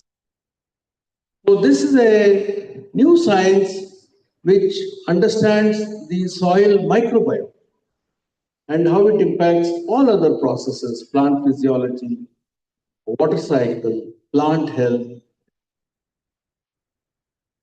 But yes, there is something common between what we are saying as a modern and emerging science and our own traditions. And that what is common is the respect for nature. Respect for nature, respect for biodiversity, and a holistic view. Unfortunately, the so-called Green Revolution became a very reductionist approach to agriculture. So any reductionist approach to such a complex phenomenon will not work. Next. So these are some of the famous scientists who have really influenced my thinking. There are many more, but these are the most influential ones. Next. So just one part I want to start, and then there are other paradigm shifts. So what this science has taught us is that farming or crop management does not require even 1 gram of fertilizers, whether synthetic or organic. And this is a very, very important point. And once I realized this, then my whole thinking changed. So even the small quantities of biological inputs that are used in natural farming are not meant to provide NPK. They have a different role. They are biostimulants meant to trigger the microbiome. So I just want all of you to keep this in mind, that the bio inputs which are used in natural farming are not meant to provide the NPK. For many years, I had this argument with our own agriculture scientists, with scientists from ICR. They used to ask me how much nitrogen is there in the Jivamrita, how much phosphorus, potassium. They're not meant to provide NPK. They have a different role. So this is our conclusion after about 10 years of work. Next. So why am I saying this? As you know, plants evolved much before human beings. So angiosperms, the flowering plants, are about 120 million years old, whereas agriculture is 10,000 years old. So therefore there is something which preceded any human intervention. And this is what actually happens in nature. The source of all life is photosynthesis. And only leaves can make food because of the chloroplast. So leaf makes food, 100 units of food. 40 units are stored in the shoot system, whatever you can see above ground. 30% is stored in the root system. So that is 70%. But 30% is pushed by the plant into the soil. So plants are feeding the soil. Now, why are they doing this? Next. So this is the reason why plants are pushing food into the soil. This is called the soil food web, which was first articulated by Dr. Elaine Ingham, a very famous microbiologist in USA. So, and subsequently, so many scientists have worked on that. So the root exudates are the food for bacteria and fungi, which in turn are food for so many other species. But what this shows is the bacteria, fungi, they depend on the food given by the plants. And in return, they make bioavailable all the nutrients that are found in the soil. So whether it is nitrogen, phosphorus, potassium, boron, sulfur, manganese, zinc, about 40, 50 elements which every plant requires. They are made bioavailable. So it is a cyclical process. So plants feed the soil, and the microorganisms in the soil in return are providing all the nutrients at the right time and right quantities, neither more nor less. So this is the wonderful cycle designed by nature.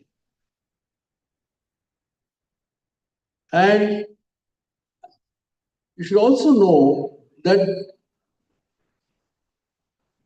the weight of any plant, whether it's a grass or a big tree, 97%, only 3 elements, carbon, hydrogen, and oxygen. So CO2 from the air and water from the root system, water from the air.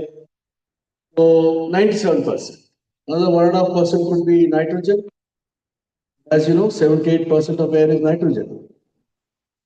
So the balance 1.5% is what the plant is getting from the nutrients in the soil by first converting them through this biological process into bioavailable forms.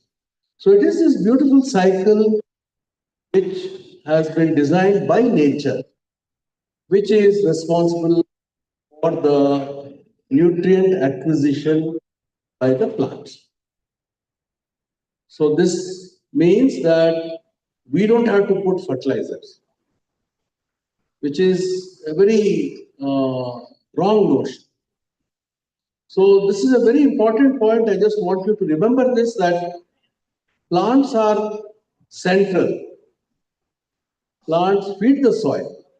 It's not the other way. Next one. There is one more process which is associated with the microbial interactions, and that is the water cycle.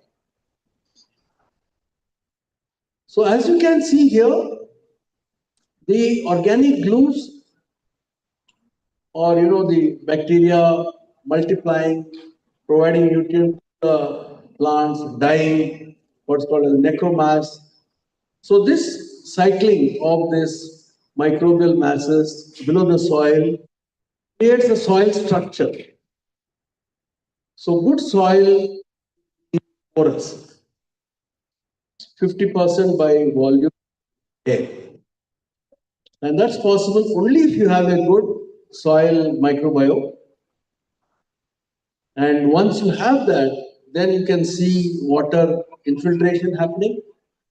And if more carbon gets into the soil, the water holding increases.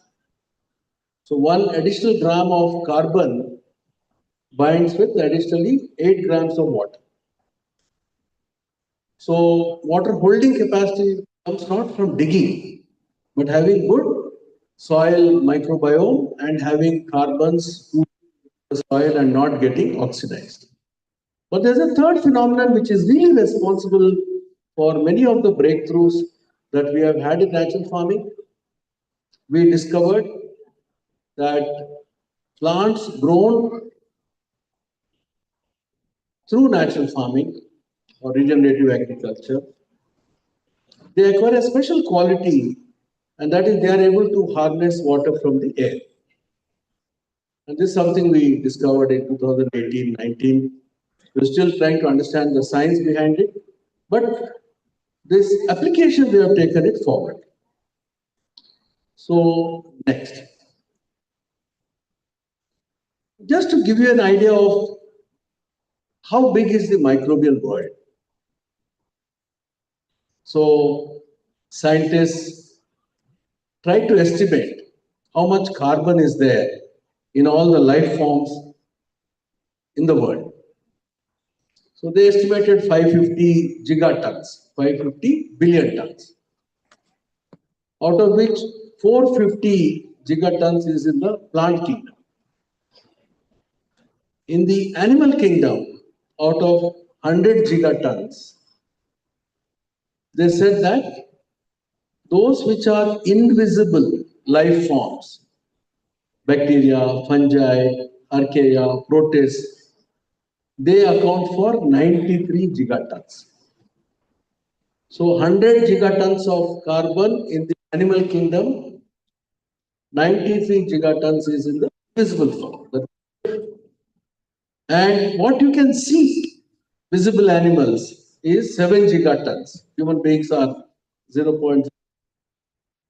You can see what is the power of the microbial communities in the soil, in the air, and in our own bodies. As you know, a lot of research is happening around what's called as gut microbiome. So healthy soil microbiome leads to healthy plant microbiome, then leads to healthy animal and then healthy microbiome. So this is just to tell you that without understanding the microbiome, some of our solutions may be totally against nature. And what makes it more difficult is that less than 1% of these invisible microbes have been characterized by modern science. So we don't even know what they do. So that is the mystery. Next. So based on this scientific understanding, we developed the principles of natural farming that we follow in Andhra Pradesh. And first and foremost is to have a living root. We call it 365 days green cover. Why is this important? Because plants are feeding the soil, and in return, the microbes are providing nutrients. The second principle, which is very, very important, is diversity of plants. Every plot of land. So the more the diversity, the better in terms of diverse microbes which are activated, and also the quantity of microbes which are activated. So these two, 1 and 2, put together is really the essence of nature. So 365 days green cover means plants are feeding the soil every day, which in turn is keeping the soil microbiome active, growing, and creating diversity. The third one, which is linked to the first two, is to keep the soil covered with crop residues. So the crop residue cover reduces evaporation losses and also reduces the soil temperature. But in terms of providing nutrition to the soil, it has a limited role. The most important role is that of the root exudates. 95% comes through that route. Then the fourth one, which is again very important, is minimal disturbance of soils. Minimal tillage, so that you don't break the soil structure. Because the microbes have created the soil structure, so you should not break that soil structure through tillage. The fifth one is very important. Farmers' own seeds to be used, and indigenous seeds are preferred. Indigenous seeds are better.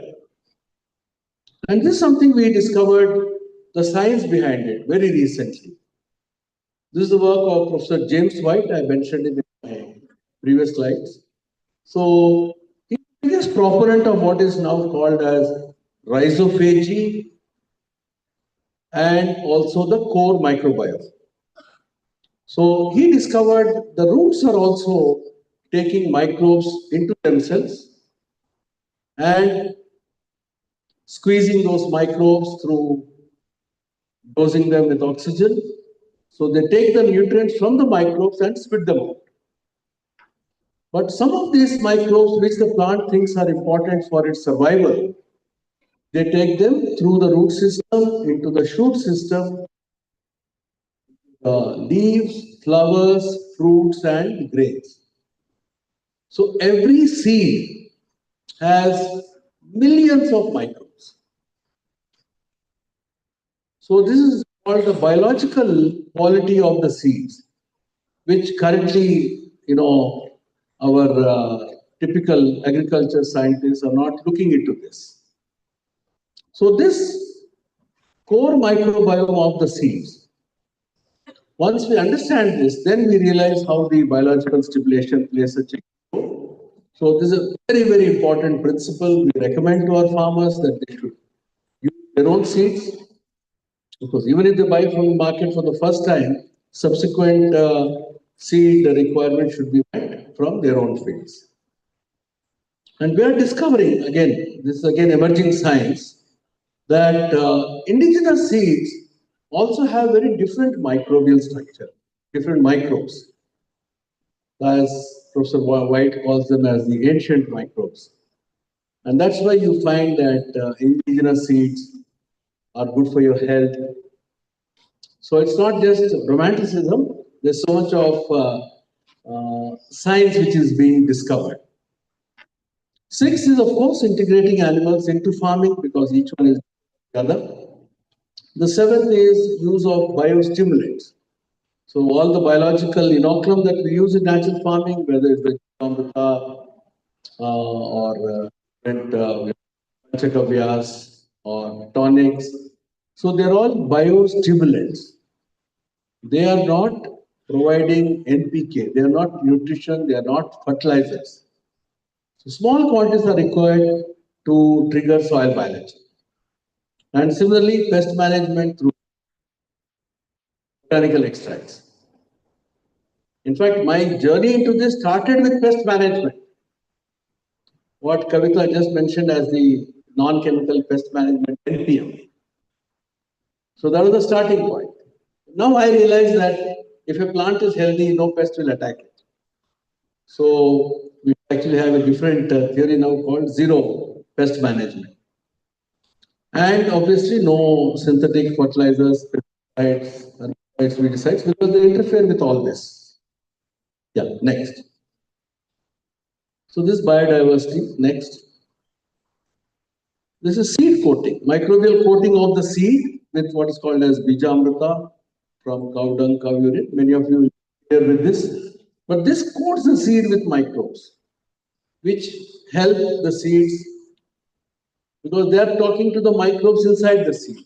They're also talking to the microbes in the soil. It has that kind of a function. Next.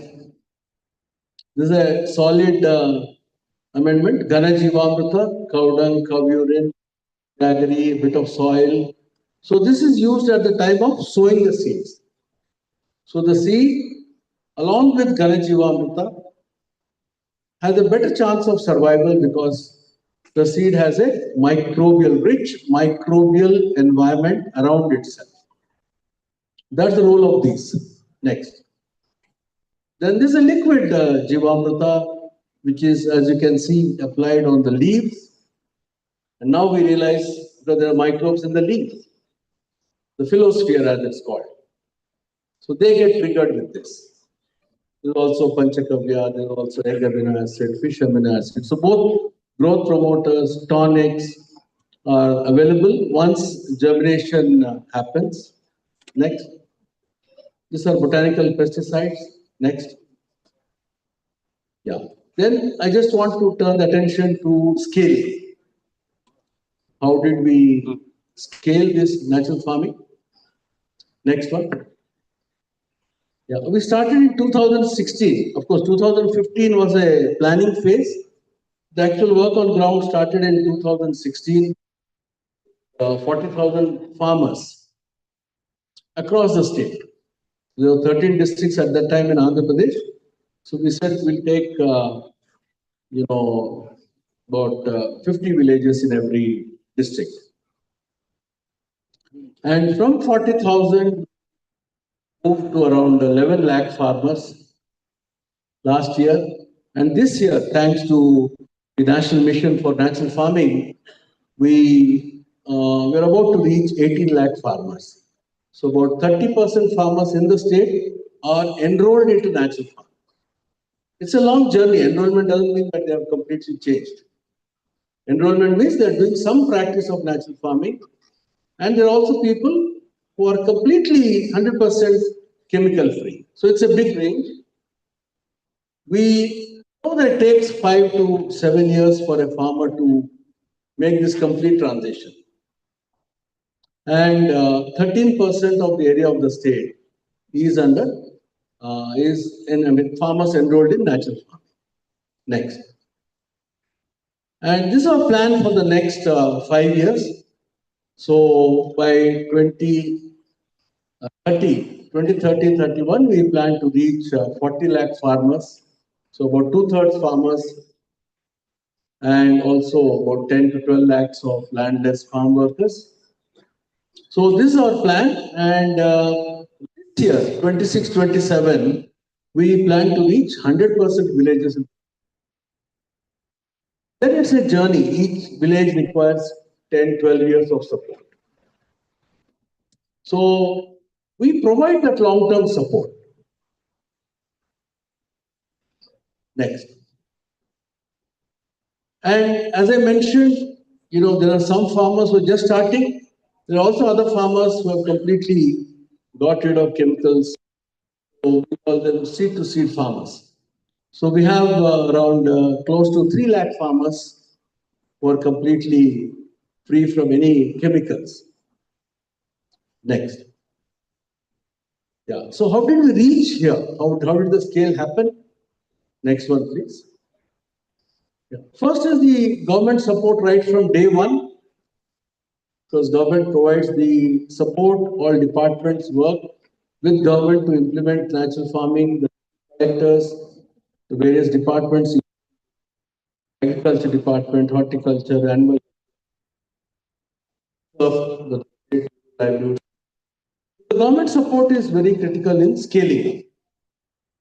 NGOs work is important to show proof of concept, to show what is possible. To scale that up, obviously, you need government resources. And for a government, because to start with, 99.5% farmers were chemical farmers. So that is where the government supported two contradictory approaches to farming. On one hand, farmers' requirements for fertilizers, pesticides had to be met. At the same time, one part of the government is saying, no, don't use any of this. So this is what is the difficult part. For a government to promote both the approaches. It is easy for me now after 10 years, but to start with, they're starting from year one. So that required real support right from the chief minister to the chief secretary to various secretaries in the government. So that was really a very difficult path to navigate. The second is our research in natural farming is throwing up very new kinds of knowledge. So it's a very dynamic knowledge. If I'd come 3 years ago, I would not be saying certain things which I'm saying now. I didn't know that at that time. So it's very dynamic. We also change our practices as and when new knowledge becomes available. Knowledge is tested on ground. I'll explain that process also. This is from at the organizational level, but the most important factor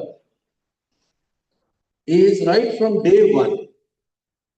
This program is led by the women. It is the women self-help groups which provided the support to them. And once women come together, there is nothing not do. That's what they have proved. They have said, many of the cases we found that husbands were reluctant to do natural farming. But the women said, no, it has to be done. And because they're part of the women SNG, they had a strong voice. So almost every woman has a story. Argued with her husband and 50% land you do your way, 50% I'll do my way. And invariably the men lost. So after 1 year, they had to change. Yes, yes, they deserve the clap. And but for the women's involvement, I don't think we would have succeeded.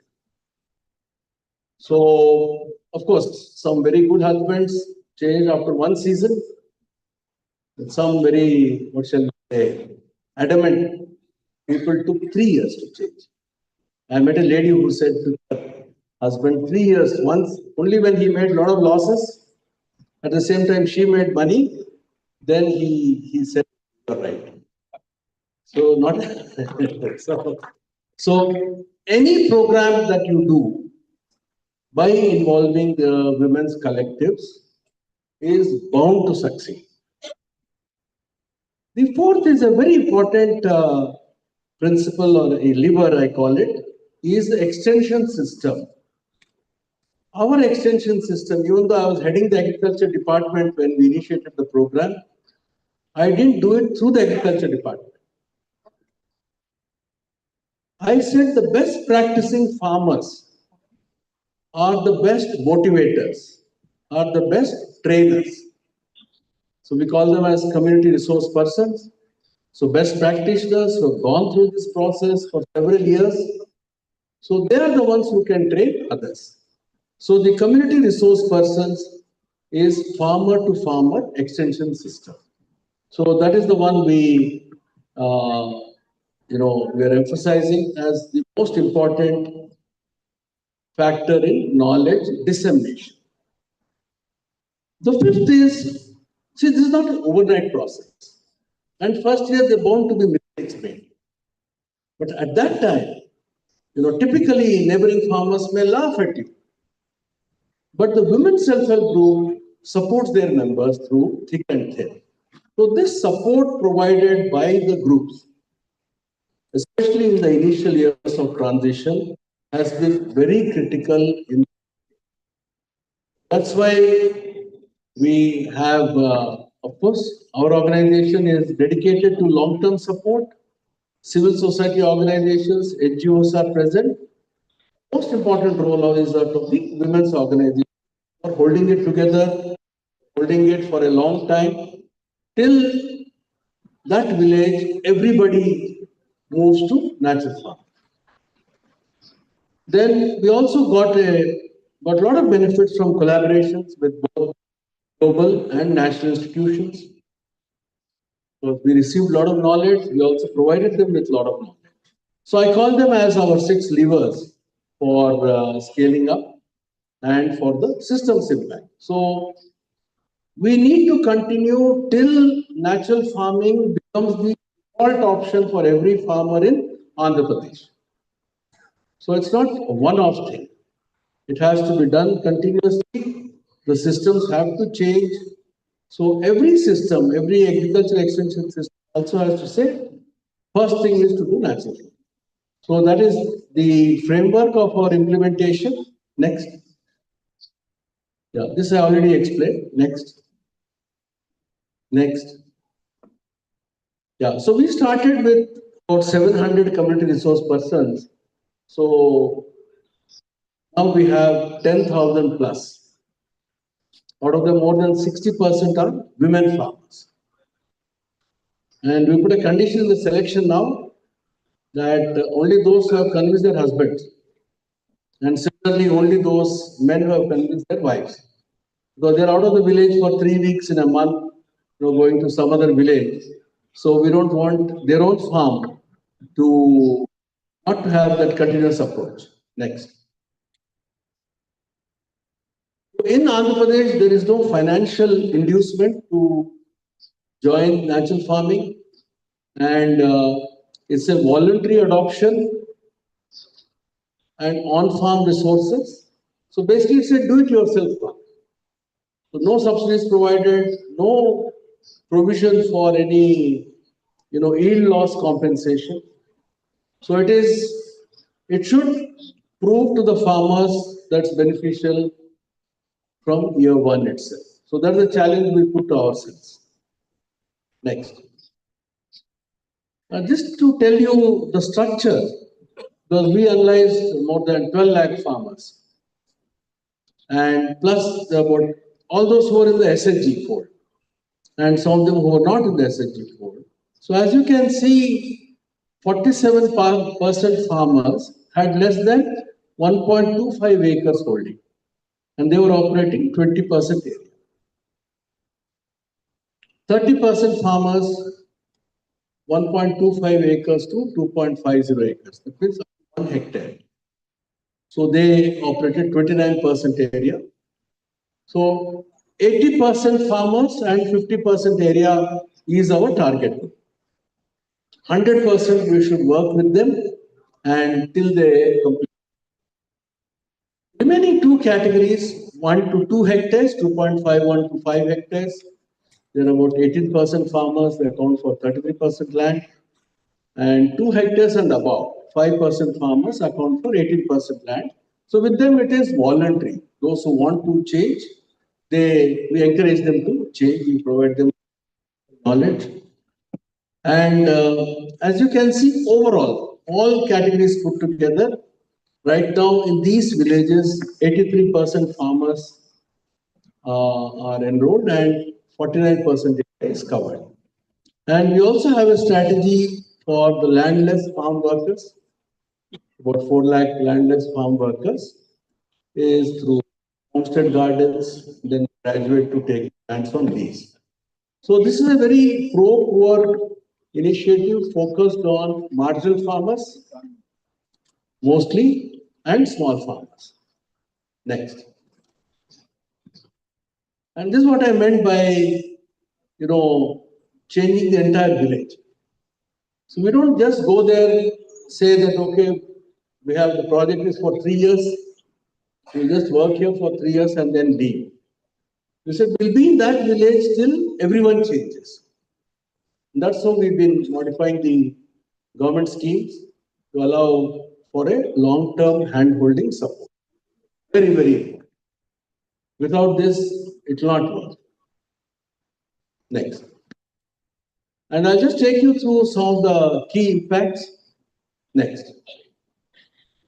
I think people have been told that natural farming, organic farming means the yields will go down, the costs are more, so you need to pay a premium price. Otherwise, people will not take up natural farming. So and our technology has been improving every year. So with the technology that we had in 2025, which we took to the farmers, in 24, 25 results are coming now. So we found that in the first year itself, for major crops, farmers had similar yields or little higher yields, but the cost came down very significantly. So this is a very important slide which shows that in the first year itself,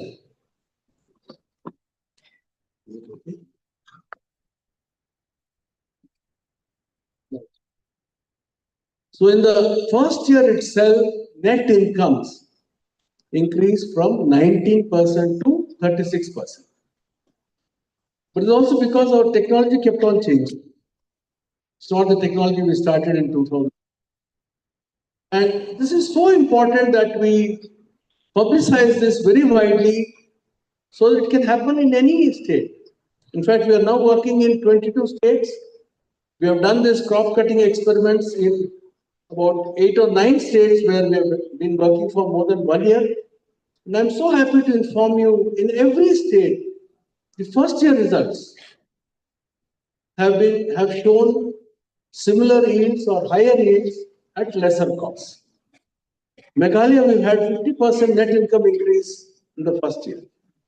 So if somebody says that yields are going to fall, costs are going to be high, please don't believe that. Next.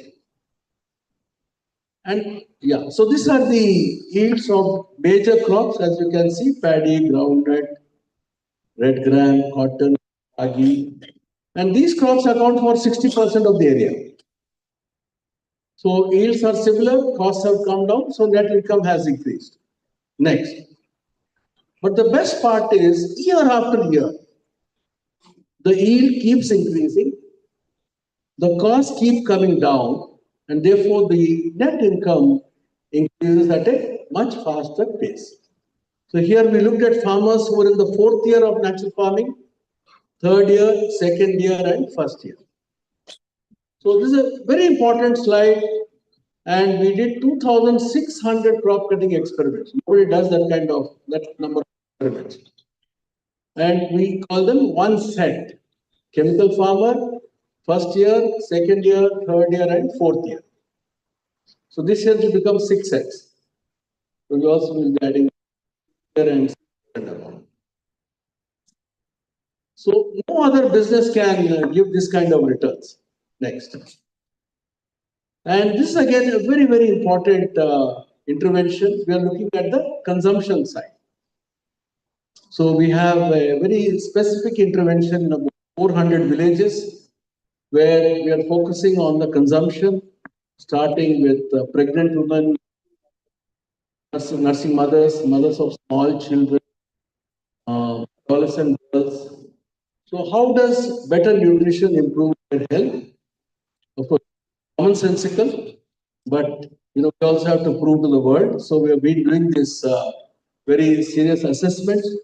So we ensure every household has a garden, backyard poultry, and some of them.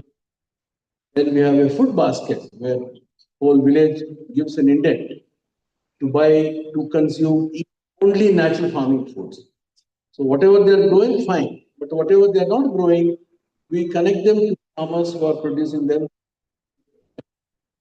So this had a very, very good impact. Next. So this is also the comparison to the NFHS 5 study. And then we had done baseline in these villages in 2019. We went back to those villages in. And this last one is very important. It's called a credit score, Z scores. So this is a multidimensional, indicator of the multidimensional development milestones of the child.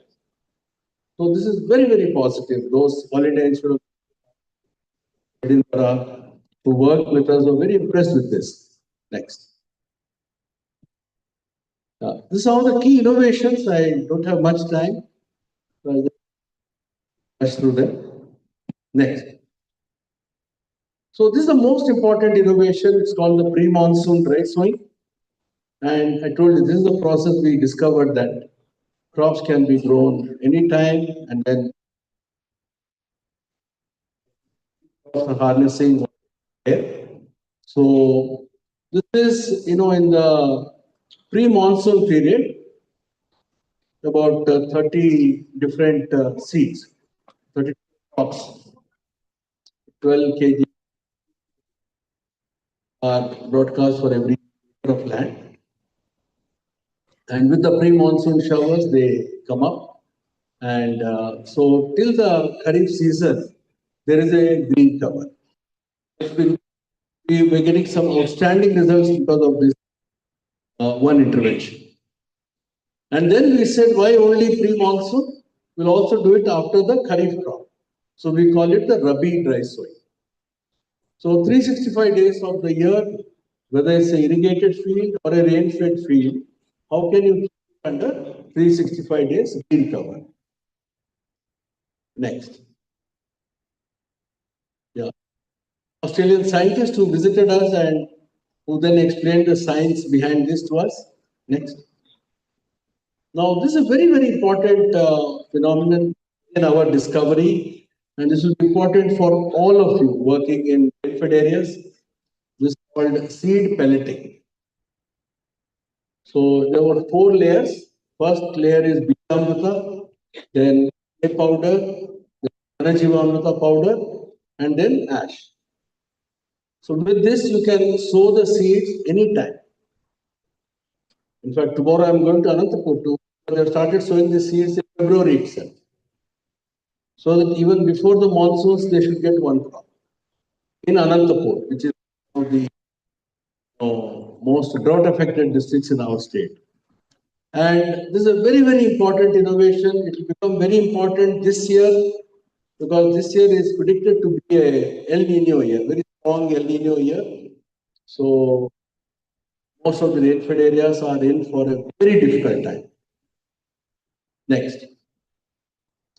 Now, this is an A-grade model. It's also linked to our idea of crop diversity.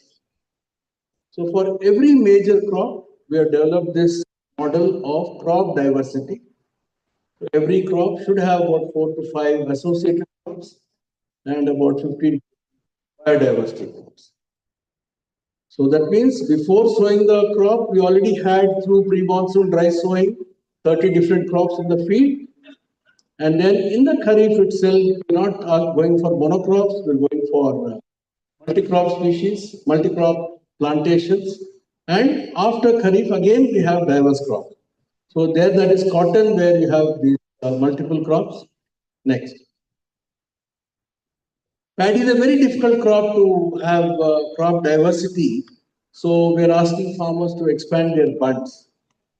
So 5 feet, 6 feet width on sides, L-shaped bund, and then have vegetables on these bunds. So this one farmer who's got about 1.5 lakhs per acre through keeping the field under crop cover for 365 days of the year. Next. Next. The banana farmer. Next.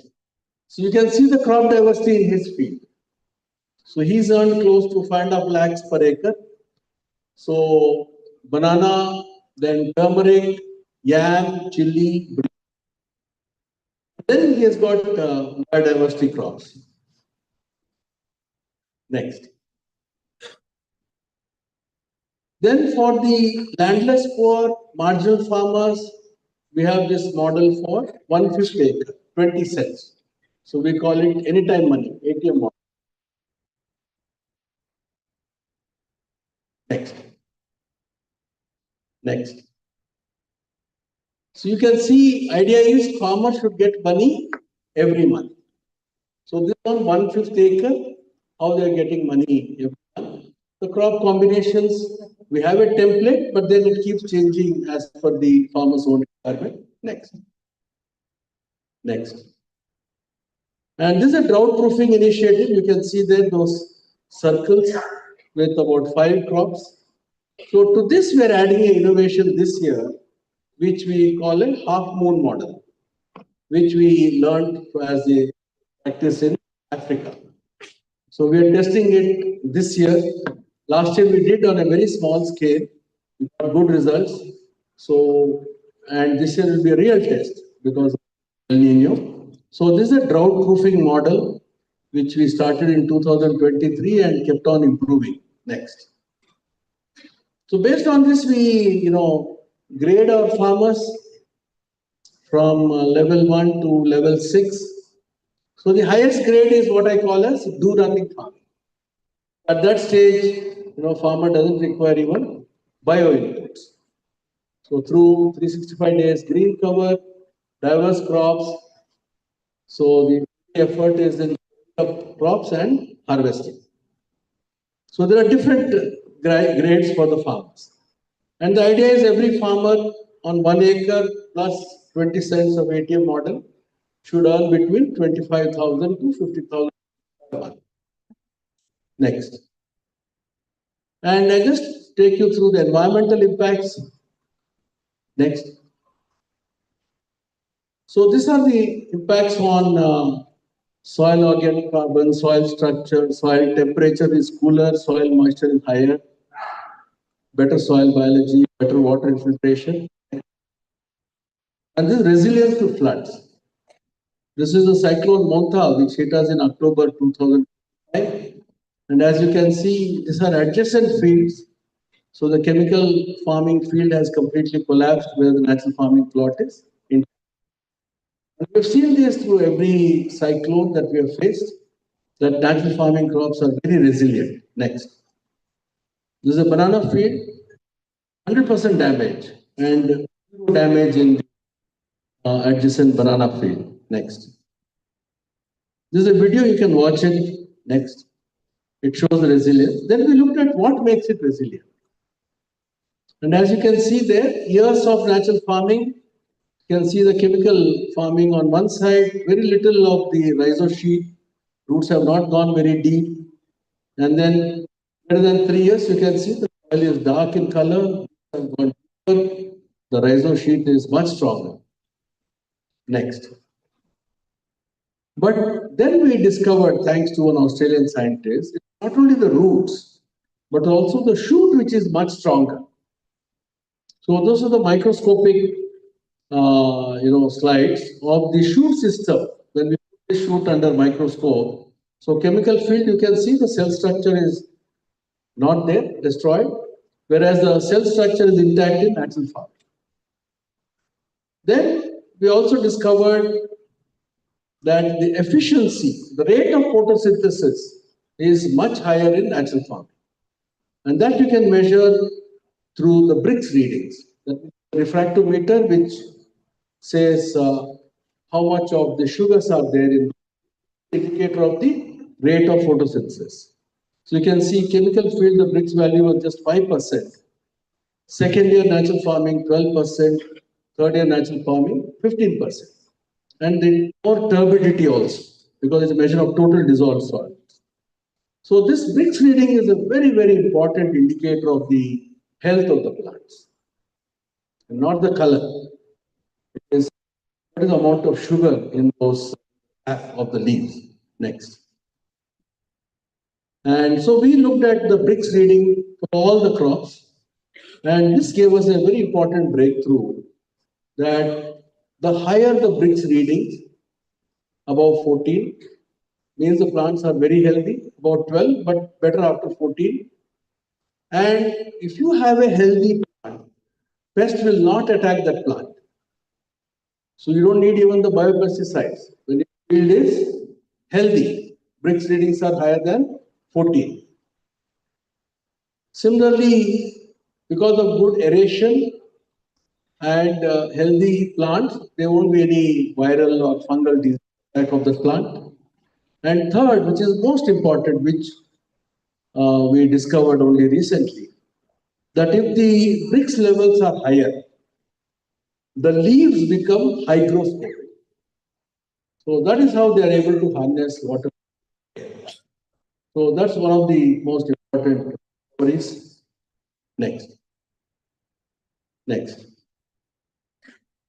Again, GHG emissions, we've been working on the AWD, alternate wetting and dry. Next. Better biodiversity.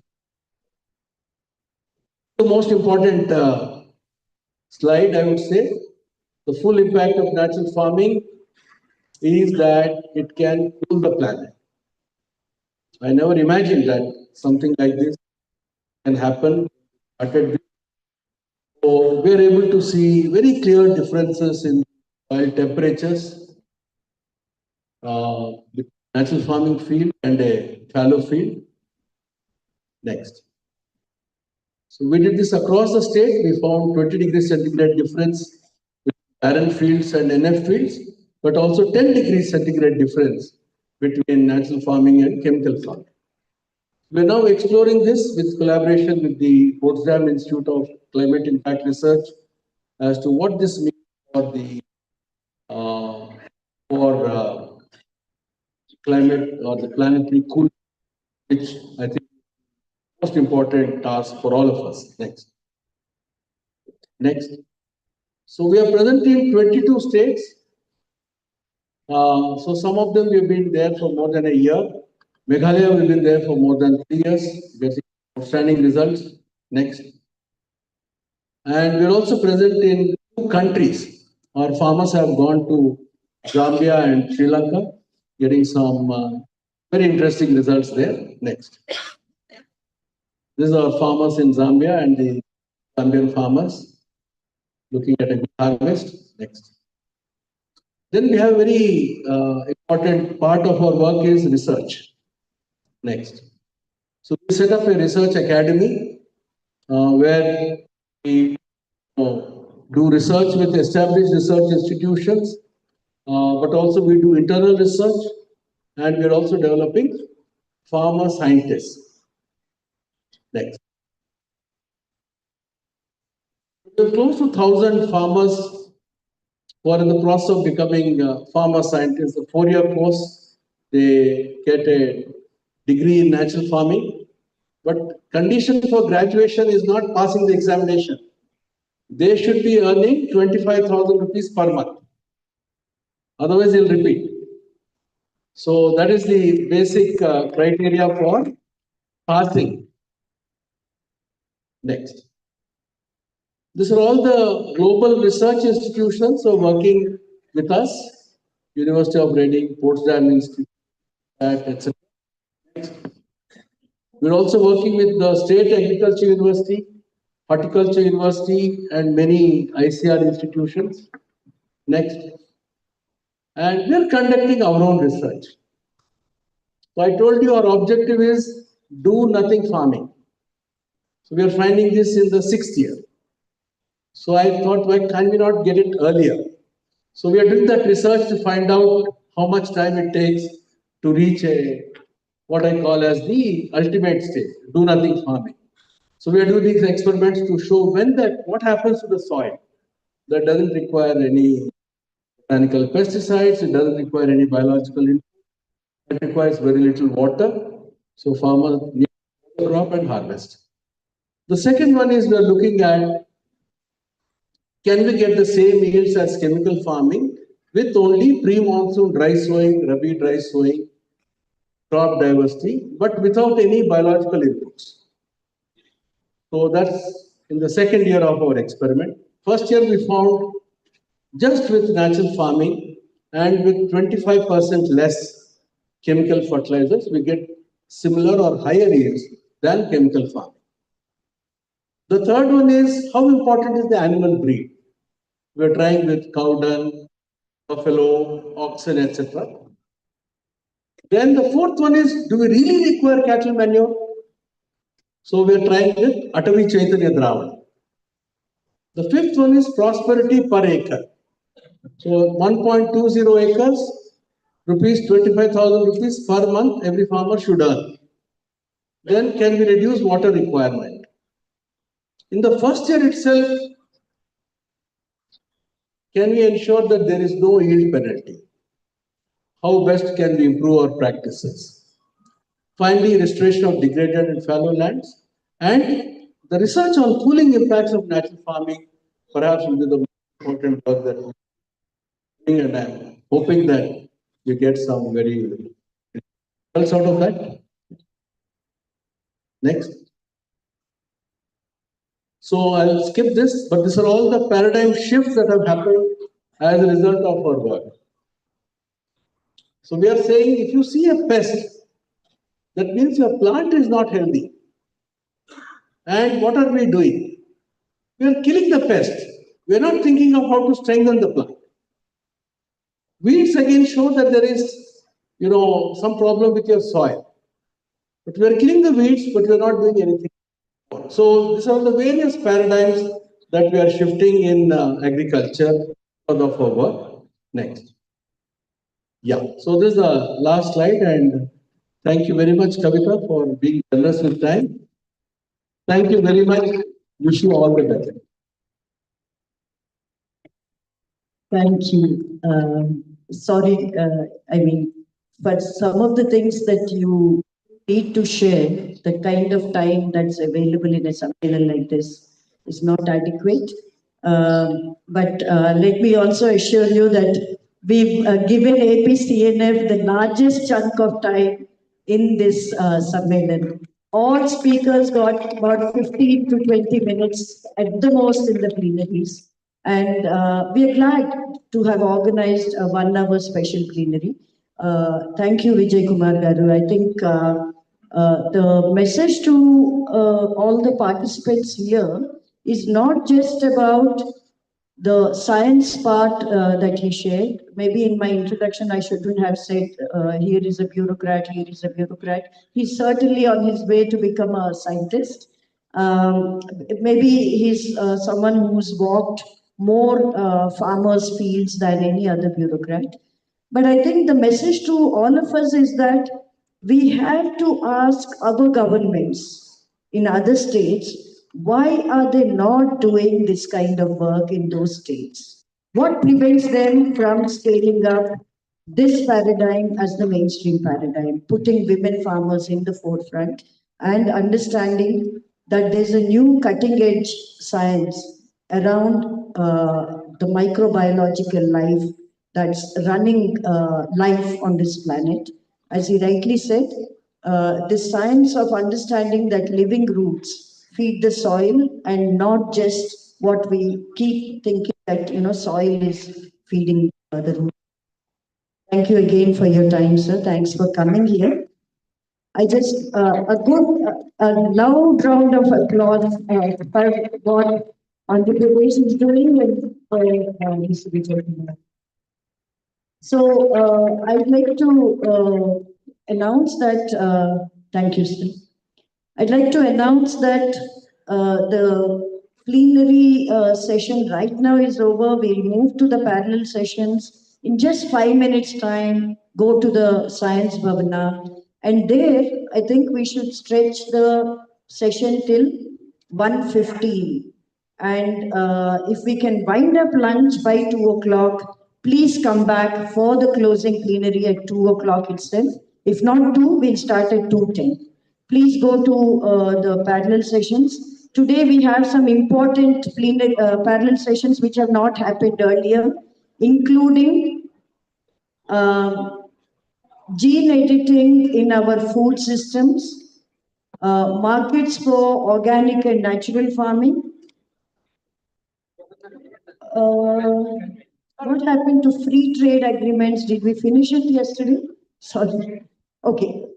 We have gene editing in our food systems. We have Julie Karyappa, we have markets.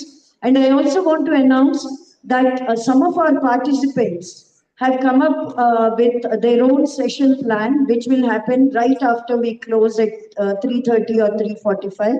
They want to do a session on agripreneurs, entrepreneurship, and that will happen here.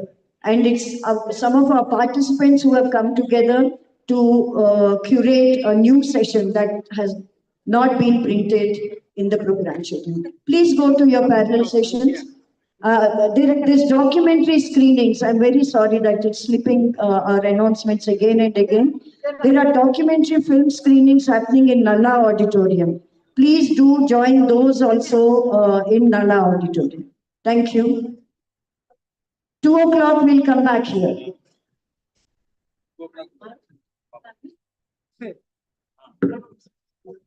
ಮಾರುಕಟ್ಟೆ ಕುರಿತಾಗಿ ಇಲ್ಲೇ session ನಡೆಯುತ್ತೆ. ಜೈವಿಕ ಮಾರುಕಟ್ಟೆ ಕುರಿತಾಗಿ ದಯವಿಟ್ಟು ಅದರಲ್ಲಿ ಆಸಕ್ತಿ ಇರೋರು ಇದಿರ್ಬೋದು.